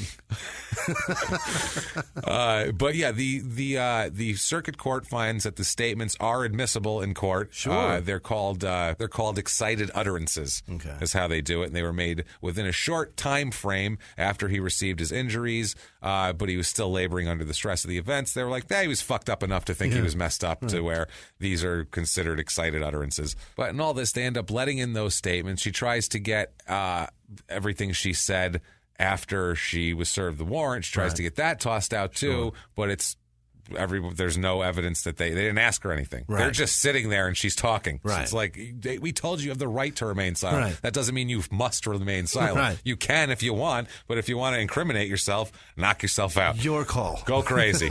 We get it. The circuit court finds that she knowingly and intelligently waived her right to counsel after she already asserted she wanted it. Then she said she didn't. They found that she had above average intelligence. She understood what she was permitted, that she was permitted to have an attorney present if she so chose. She was read her Miranda rights prior to every statement she made also. So they were like, you're an intelligent person who understands how the world works. You're aware of what we told you as well. Yeah. They even found that it was funny too, because the court's like, the officers tried to help. They tried to stop the interview, and you said, no, please wait. I have more shit I want to incriminate myself about. Unbelievable. So that's your fault. Right. They tried to help you in detriment to their own job. That's how bad they are at their job. They're so bad at their job that they tried to stop you from admitting to murder, and you made it so easy because you're so bad at your job of being a murderer that you helped them find you more. So it's unbelievable. Yeah, the other evidence is that they introduce her good character as a big deal. Okay. That she has good character. She's never been arrested before. She's never had any trouble with the law. She's considered an upstanding citizen, the whole deal. They introduced that because she's going to testify in her own behalf. So then she could say what a great person she is. Right. And the state, there's nothing they can object to for that. The state even said there was no disagreement that she has a good reputation. She's peaceful, nonviolent, a good mother, and in the past has been a supportive wife to her husband. Okay. Even the state says, great, that's fine. She also shot him in the face 3 goddamn times. That's real. Meth or not, you got to let the guy leave. He's trying to leave. You let him leave. Yeah, I think we're all on the same page and in agreement that he's a piece of shit. Yeah. He's terrible. Yeah, he's caused all this. He ruined her life, and that's terrible. Right. And then she needed to go. You're packing your shit. Good. Right. Have a good one. Bye. See you later. I'm not in imminent danger or harm. Don't physical even care danger. if you have a good one. Yeah. Whatever. Do what you got to do here. So the state introduces a financial motivation, saying that she now gets his retirement benefits and insurance policy. Okay. So there's money involved here. He can either leave and take the kids and be a nut, or I can get money. Right. So she argued self-defense and good character. The medical examiner talks about the air embolisms. The medical examiner referred to the air embolism as, quote, bullets of air going into the blood, apparently, in the heart. So that's what he's talking about here. They're going to challenge that also, saying that he doesn't know what he's talking about, which is interesting. Wow. The medical examiner.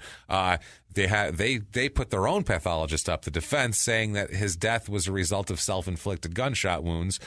He says that the death couldn't have been an air embolism. Most people shoot themselves in the face 3 times. That's normal. That's the normal suicide thing. I know sometimes they get 2 shots off. 3 shots to the face is a bit excessive. Even 2 is crazy. And it's not like he was just dead and they went, what happened here? And he shot him. He's outside going, she shot me. Can you believe this shit? That fucking lady shot me in there.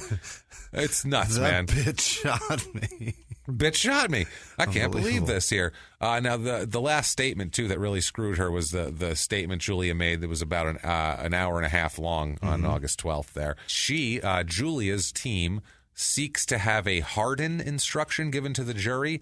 This would allow in evidence of alleged abuse and threats on her life to be considered on the whole thing. But the state says that this type of instruction is not relevant because there hasn't even been any evidence presented by her that he abused her. So it's like you can't just say it at the end and go, oh, by the way, self-defense because she abused. It's like, when did he abuse her? She doesn't even say that. You didn't even call the cops. We don't know that. So, the court found that it wasn't warranted because the facts were different than the present case. So that's how it is here. Now, she testifies. Julia gets up there and testifies. You bet your ass she does. She gets up there.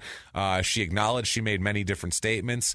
She said she first told the authorities that her husband committed suicide because, quote, I could not tell my boys that I shot their daddy twice, even if it was in self-defense. Really? I think you could. She said that while they had a number of good years together, the relationship began to deteriorate in 2008 when he began abusing alcohol. And having an affair and doing meth. Also, you can add into that, but she doesn't say that. She says that the problems escalated when he began an adulterous relationship, that whole thing with a meth-addicted fellow teacher, as she put it.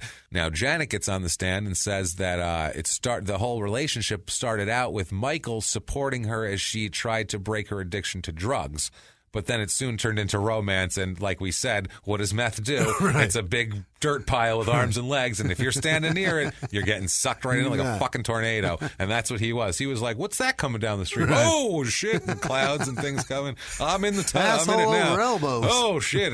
Exactly, man. She admits, Julie admits on the stand that she was aware of the relationship, and so does Janet. She says, she thought Julia was aware of the whole thing. She talks about the argument the night before. This was after they spent the whole day cleaning out his classroom at the high school. She says they're home alone, and she says she walked away and went into the bed and left her in the living room when they were arguing that night. She said early the next morning, she woke up, made coffee, and went into the bedroom that her husband was in because I guess she needed something from the dresser. She said that Michael was awake and sitting on the edge of the bed and crying. She said that she and Michael crawled into bed together, and she put her head on his chest type of thing. They were holding each other in bed like that. She says that they were like that for about 30 seconds when out of nowhere, Michael just leaned up, jetted up, leaned over, and got a gun. She said that he pointed the gun at her and put it to her face and said, quote, bitch, you're not going to destroy me. You're not going to destroy Janet. She said that she froze and that he cocked the gun. And as he cocked the gun, she said, bitch, you're going to stop setting me up, is what she said. She said it was what he said, exactly. Now, she says at the time that all she could think was that she was going to die and no one would be there to take care of their children and just some meth addict would be there.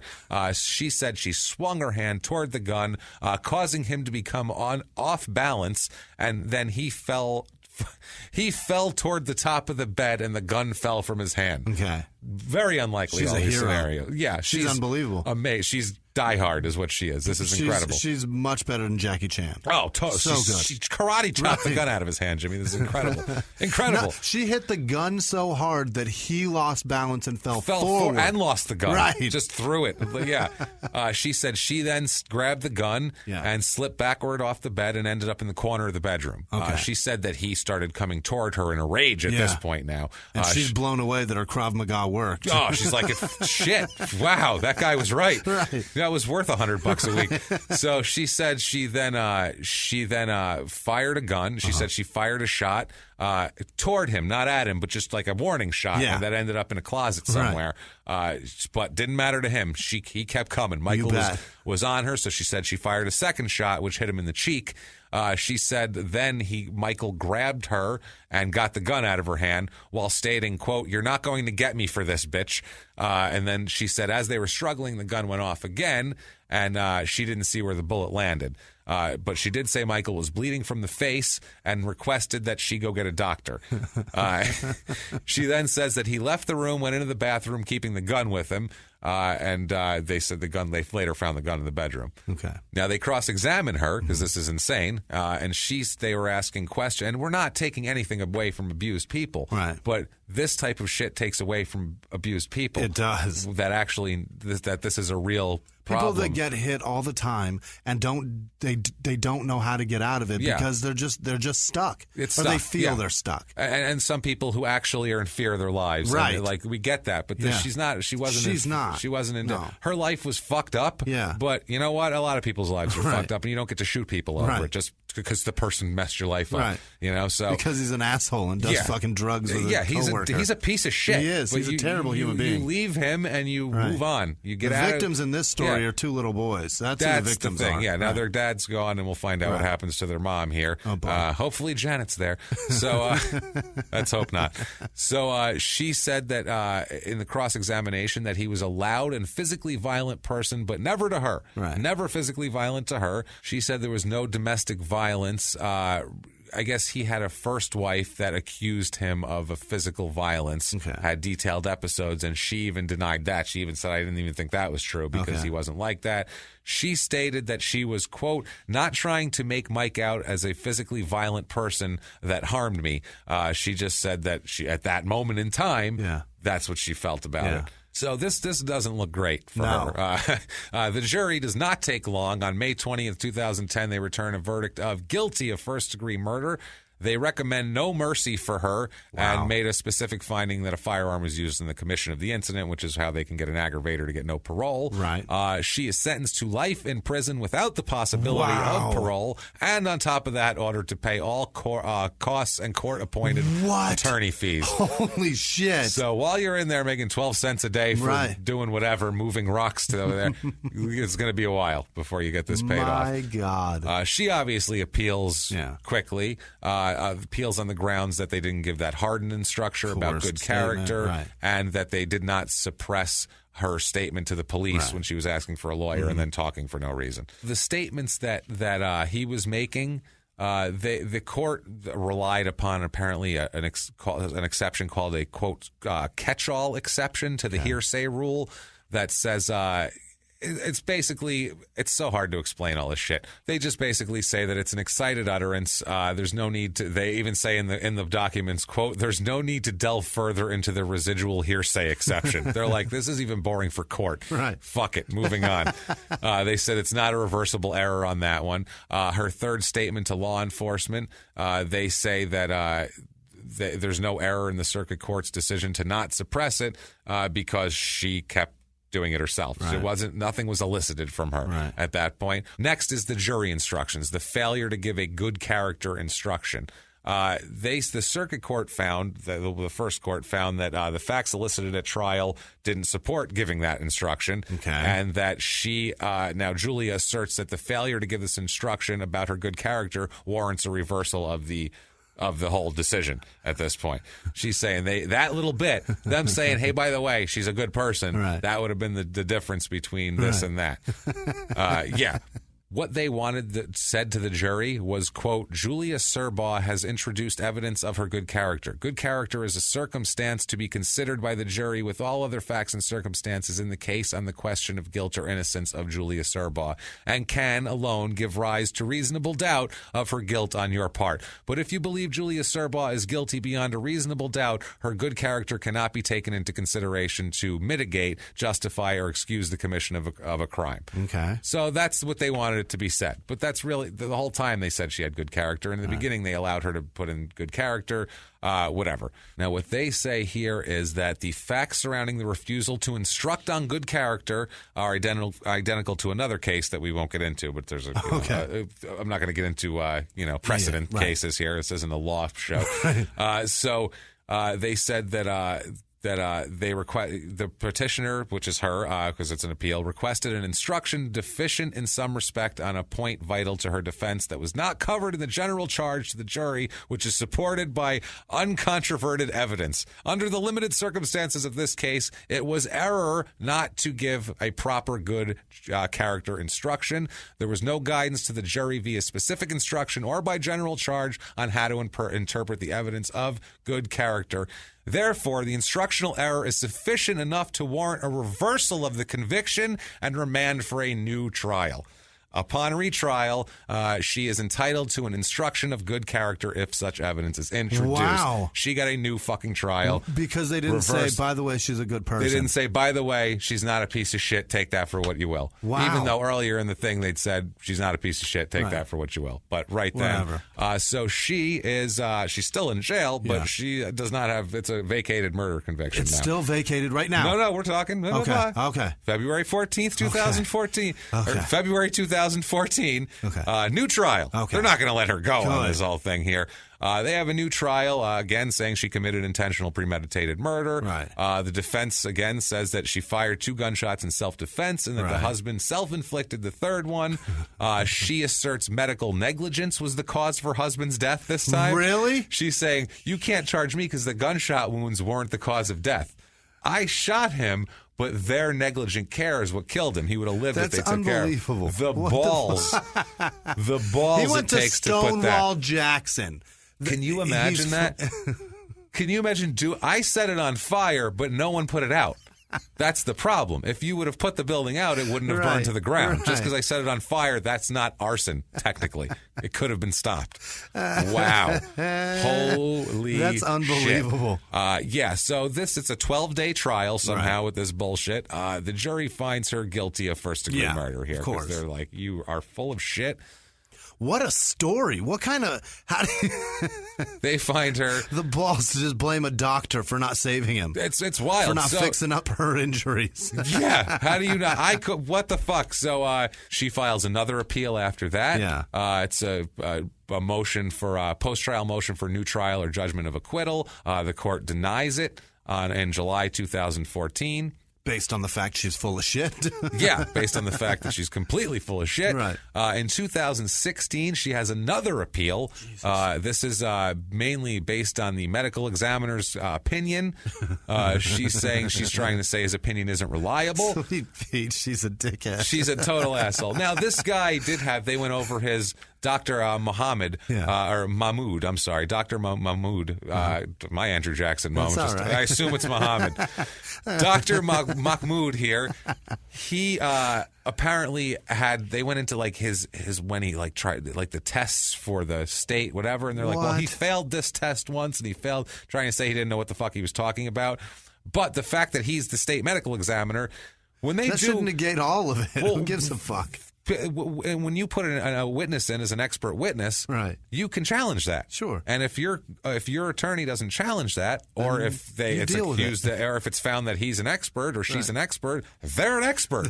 Whatever they says on that, that's how it is now. So you can't then say no, they don't know what they're talking about. Like that's what they're trying to say here. Not only I have someone who has a different opinion, which is better. They're saying he just doesn't know how to examine medical shit. It's West Virginia. That's true. I mean, you're going to have... He just assumes most of them they were crushed in a coal mine or overdosed on a prescription medication. George Carlin has the joke about statistically, there has to be a worse doctor in the world. And if that's true, you know what I mean? Like, there's so many doctors, there's got to be one that's the worst. And tomorrow, somebody has an appointment with that guy. Yeah, this guy might be the worst medical examiner. He's still a fucking medical examiner. I think that's Jerry Seinfeld. Is it Seinfeld? You got to see my guy. He's the worst.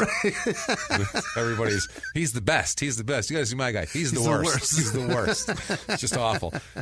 So then the final one is, like I said, the fact that the causation of death is in the appeal here. Yeah. She says that the state failed to prove that the gunshots caused her husband's death. Yeah. She contends his wounds were not fatal, and the death was instead the proximate result of an intervening cause, specifically the allegedly negligent medical care. I mean, they're fatal. They just take a while. They took a little while. Yeah, they still caused fatal. one thing.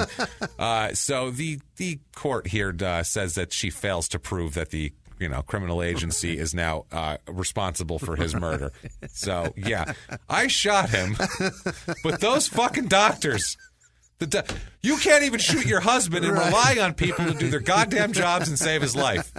I shot him 3 times, small caliber. It's not like I took a .357 and sprayed his brains all over the wall. I'm not asking for that. I'm not stupid. I know what I'm talking about. Wow. If he died as a result of the wound, it's a fatal fucking wound. Yeah, that's That's the way it is. So the court says, in this case, even if there was medical negligence in the treating of Michael Serbaw's gunshot wound, the evidence does not support a finding that medical negligence was a, quote, new and independent force which broke the causal connection between the original act and the injury. That's the thing. If I stab you in the arm and you wander away and you're bleeding, obviously you could eventually bleed to death or something like that. But if then someone comes up and stabs you in the heart, they killed you. That's what this law is for. It's to say, it's literally a homicide. David Simon from The Wire, The Wire creator, that book, they talk about that, where a guy actually got off because the jury doubted that they didn't know if a second guy shot him or not. So that was the thing. It's like, not this. This isn't what they're talking about. Doctors trying to do their jobs. It has to be an intentional act of whatever. Yes. George Washington died of a fatal case of pneumonia. Yeah. It just took for fucking effort. Yes, absolutely. So they found, obviously, you shooting him was the main problem. That's what here. did it. This is the main issue. Also, they say that bed sheets were destroyed by the state, destruction of evidence. They were stored in an evidence locker. And once the trial was concluded in 2010, they were destroyed. The evidence here, the sheets, which didn't matter anyway. Her attorneys didn't even examine the sheets, and now she's trying to add that as they destroyed evidence that could have exonerated me. And they're like, how would the sheets have exonerated you? A, and B, you didn't even look at it when you had the chance. Now all of a sudden it's the biggest piece of evidence in the world. Bullshit. So they said, you, ma'am, may fuck off once again. And she is sentenced to life in prison without the possibility of parole for the second time. She is shit out of luck here. She's over there fucking off now. It's over. She's fucking off. The appeals courts, they keep her convictions on this one. They say you are ridiculous. You got lucky on that jury instruction. But I don't think about, I don't think that you can say that the doctors killed him because they couldn't save him. Now, like we said, anybody, if you're any domestic abuse, that sort of thing, we're not saying it's okay. No. We're not doing anything like that. We're not saying, we're not downplaying anybody's domestic. We don't feel like this lady was abused because she said she wasn't abused. She said he never touched me, didn't hit me. Everybody said it except for that fucking nosy Ann. Yeah, she even said, except for nosy Deb. It was Deb. She even said he was a nice guy till a year ago when he started doing it. Like we said, he's a piece of shit, and she should have absolutely divorced him, took the kids away from him, walked away. A court, if they find that he's on meth, they're not going to let him have the kids. She's going to have to do drug tests and all that sort of thing. But I feel so bad when people are scared. She wasn't scared. No. She wasn't scared. This was easier, I feel like. And she probably got mad. She was and pissed. People get jealous and people get angry too. And who knows what happens. Can you imagine how shitty you would feel if terrible. If you've got your life together. Fuck yeah, man. And this guy I see where she's coming from. Don't get me wrong. This guy's on meth and he's got a girlfriend too? What running the around. Fuck? He's going away that night with her and she's like, you're going away with your meth girlfriend and you're telling me you're going to take my kids away from me. And I'm a loser? I can see that. Believe me. But you know what? When he's out of town, take your fucking kids, go to your mom's house, whatever you got to do. Find a dude find with another money place. That's hot as shit. Or go make your own money. Go now pursue what you want to do with your life. Do whatever you got to do. Be successful and happy and get a dude that's hot as shit that makes that guy lose his fucking mind. That's Webster Springs / Addison / Elk Lick / Fork Twat / whatever, West Virginia. That is the case of the Surbaws and their disastrous unfolding marriage. That's a real small town murder of this nice couple whose marriage unravels. That is a gooey one. It just happens, man. I thought it was a crazy story, and West Virginia is a crazy state, so we do a crazy story. So that's that. We're getting low on states, and we're going to do more international ones. People have asked us to. We're not going to do them constantly, but we're going to try to at least make 1 out of 10 international. We'll do all over Europe. We'll do UK. We'll do whatever we find cool shit. I mean, it's not like we're trying to. We got one more episode for our year anniversary. That's fucking amazing. That's it, man. This is our 52nd show, so this is 1 year worth of shows. They were released a week from now that this was released. And thank you guys so much for a year of support and taking it from. We just recorded this show going, I don't know if anyone will listen to that. We'll see. To, to what the fuck? People like it. We're selling out live shows, and you guys are the most incredibly supportive people on earth. It's incredible. And we're going to talk about the best of these people, our producers here in 1 second. Once again, quick reminder, crimeinsports.threadless.com for all of your crime and sports and small-town murder merchandise needs. Betcha. Wear them to a live show. Bring it. Wear them to Detroit, February 16th for the stand-up show with Dan Cummins, or the hybrid podcast later on that night. At the Magic Bag Theater. It looks amazing. In Ferndale. Or maybe you want to be in Boston at Laugh Boston on February the 18th, where you can see us 3 times. A 1 o'clock Small Town Murder, which still has tickets left, a 4 p.m. Crime and Sports, which also still has tickets left, and a damn sold-out, packed, done and done, no more tickets left, 7 p.m. show. Wait. And finally, March 25th in Phoenix, Arizona at Stand Up Live. Get those seats quickly and today. Please, everybody, iTunes reviews. Like we said, 5 stars would be wonderful. Doesn't matter what you say. It is Don't give a fuck. It's so helpful on the business end, and it takes 30 seconds, and it helps us out immensely. So please do that. And if you want to do more, if you want to be like these people we're going to talk about in a second, a goddamn hero, you can do that at patreon.com/crimeinsports, where you can make a donation. Or you can go to PayPal using our email address, crimeinsports@gmail.com. If you want to get a hold of the show, that's easy too. Twitter @MurderSmall, Facebook.com/SmallTownPod, or crimeinsports@gmail.com. Right. Tell us, Jimmy, who are the people? Who are the superstars?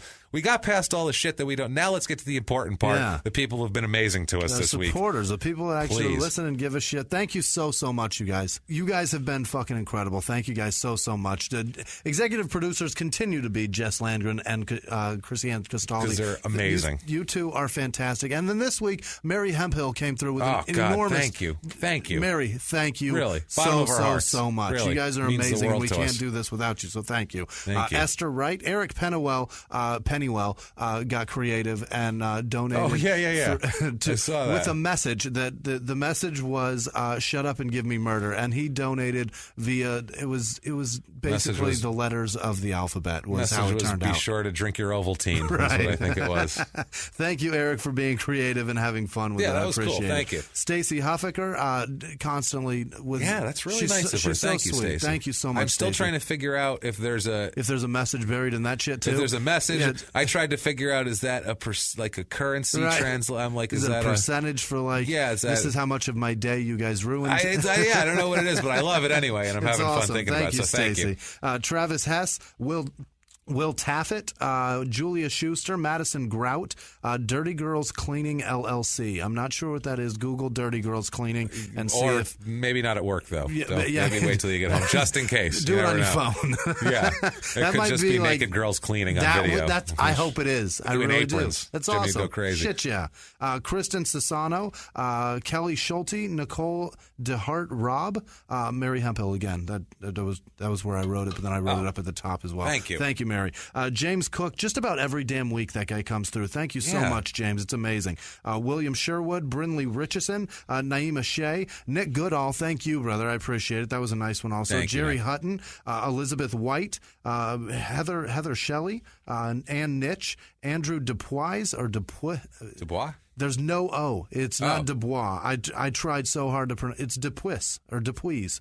Dupuis. It's interesting, is what it is. Candace McFarland, Kapow Designs. That's Cat Powers. Oh, it's Cat. Hey, Cat. Go find Kapow Designs and buy some shit from her. She Cat's knits cool, shit. man. She's fantastic. Help her out. She's got a new boyfriend. She sends me messages about this fucking guy. So good for you, Cat. Be nice to Cat. He's a guy nice with Cat. We like her. Oh, Jesus. Every time I go to breathe, I breathe in fucking ouch. Katie Heisel, she's the one that makes the maps for it. She's fantastic. She's awesome. The girls in Joe and her girlfriend, I forget her. God damn it. In Portland. It's Jeffrey is her last name. Why am I forgetting her fucking first name? No. Karen? I'm not sure. Why am I I don't know why I'm blanking it too. Sorry. Joe and Carrie. It's fucking Carrie. Something with a K. Yeah. So Joe and Carrie are hosting, it's happening this weekend, a listening party for last week's episode in Oregon. And that's great. They're inviting all their friends. That's so cool. Katie, not Katie. Yeah, Katie's going. And they're coming to Phoenix for the live show on March 25th. So Katie's going to that party, and I'm whatever. It doesn't matter. That's cool. I'm going to be snapping with them tomorrow. It'll be fun. Lucas Bergeron, Powsey or Dowsey? No, it's a P. Powsey. Lucas Bergeron, thank you. I'm not going to worry about that last one. It's a motherfucker. Ricky Fitzpatrick, wow, thank you. That was an amazing donation as well. I appreciate you. Barbara Johnson, Elizabeth Freeman, Michelle Jolly is somebody in Australia. She's cool. She tends to come really around pretty frequently too. Thank you. Constantly. You so much. Mark Barnett, Madeline Robinson, Liberty Sissin, Sysyn. That's a fucking nightmare of a last name to pronounce. Sysyn. That can't be a real. It looks like a company. It sounds like a I'm stock. Gonna get to it one sounds like a stock. Right. Right. Exactly. It looks like a name on the side of like a truck trailer. Whatever. So see how we're going to check the NASDAQ and see if it's going right. We're going to get to one in a minute that is completely an obvious joke. I think we'll see. Madeline Robinson, I already said that. Shane Rayleigh, Luis Reyes, Rick Paul, Gresham Fenton, Dave LeCount. I almost said LeCount. I almost did it. It's not LeCount. I'm so sorry. You wanted it bad. FedEx podcast guy. He sent a donation saying that this is part of his overtime for Christmas. Wow. So thanks. Thank you. He didn't give a name. We appreciate just FedEx that so podcast much. guy. I'll take it. That's so cool. Rhiannon Garrett, Joshua Fields. He's the one that sent the posters for the Meth. Yeah. Thank you, awesome. Josh. Thank you. Rachel Sutton, Ben Hubert, Wout Van Holy Motherfuck. Wout Van Nettercastle. It's got a whole word in there. Yeah, it's easy, so that's an easy one. I don't know. That was a tough one for me. Joe Roth, Amber Lacey, Trent Pearson, Nicole Chastain, Sean Brandt, Tana Floward. Fantastic. Thank you so much, Tana. Or Tana? Yeah, thank you. It might be Tana. I'm a fucking asshole. That's tough. Alana Maller, Desiree Kissling, Nick Lawson, Susie Mannon, Edward Cruz, Travis Tim, Tyler Burgert. Burgoo? Fuck. No, it's not Burgoo. Good. That's better. That's that would be horrific. Yeah. Sharon Cullen, Nate Husling, Molly Coles. Jesus. The Real Booze podcast. Go take a listen to that thing. It's about they drink beer or drink whatever alcohol is in the fucking movie they're watching. Okay. So go listen to that. That's cool. Judy Martin in Ontario is an almost 80-year-old lady that listens to this shit. How fucking bananas is that? Ex-wrestler? I don't know. You know what? If you are the ex-wrestler Judy Martin from the WWF in the 80s, that would be awesome. Natalie Meyer, Laura Murr, she's fantastic as well. Thank you, Laura. Sean Baker, Emily Cupid, Karen Silva, Heather Fowler, Rachel. No, it's Raphael. Sorry, Raphael. That's an asshole thing to do to somebody. Yeah. Raphael Gaitan, Sarah Kaizen, Amanda Wiley, Sean Hoxie. Is that an X? Fuck. Is that Hoxie. What is that? I don't know. Joblin Agterish. That's a tough one as well. Wow, I would say. Mad Feline. I'm sure that's a joke. Stephanie Cadwell, Billy Garmer, Sarah Schlesinger, Chris Thresher, Dan Zielkowski, Stephanie Slosler. Fuck, I'm so sorry, Steph. Yeah. Austin Hardy, Loren Levan, Genesis Vasquez. Here it is, Sandy Handjob. Thank you so much, Sandy. Sandy Handjob sent some money. Kelly Ruiz and Nitch, I already said her name. Thanks again, and she donated both through through PayPal and then also. So thank you, Ann. Thank you. Morgan St. Clair, Jonathan Elton, Wesley McCrae, and his wife of 10 years, who they just celebrated their 10-year anniversary. Congrats, you guys this week was fucking incredible. I appreciate the interaction, but the support... We can't thank you enough, honestly. is unbelievable. It really does. Truly, 100% cannot do this without you. No, it makes this show work and happen and makes us. And the thing is, too, you guys have no idea. We are the guiltiest people. Truly. When you guys donate to us, I sit there and I'm like, oh, God, I have to do so much better. Like, it puts so much pressure on us to, like, just go balls out with the show and really just make the show as good as we can possibly make it. True. Because otherwise it'd be like, fuck these people. Because it's easy to go, it's a fucking free show. Fuck you. But it's not a free show. It's not. Because it is a free show. You don't have to pay anything. But a lot of people, they donate so much to us and they give us stuff and they help us and they send us things that we're on, you know what I mean? You've purchased it. Yeah. So it's not free. True. And it is what it is, man. It's you guys just have made it worthwhile. Even exchange. Thank you. It really is. And thank you from the bottom of our hearts because it means the world to us, honestly. Thank you, guys. What if one of these people who we love so much wanted to get a hold of a fellow like you? How would they do that? You can find me at Whisman Sucks, WHISMAN Sucks on Twitter, Instagram, and Snapchat. I appreciate the interaction and seeing and hearing from you guys. So thank you very much. Appreciate it. Definitely. I'm at Jimmy P is Funny. You can find me there or copy and paste my last name if you want to do Facebook or whatever. There's an I in there, so don't try to spell it on your own. It's a mess. Do that. Get a hold of us. We really do enjoy talking to you guys and hearing from you guys and hearing your opinions. Just keep your town pronunciations to yourself, stored snugly up your own asses. That said, thank you folks so much. Until next week, guys, it's been our pleasure. Bye.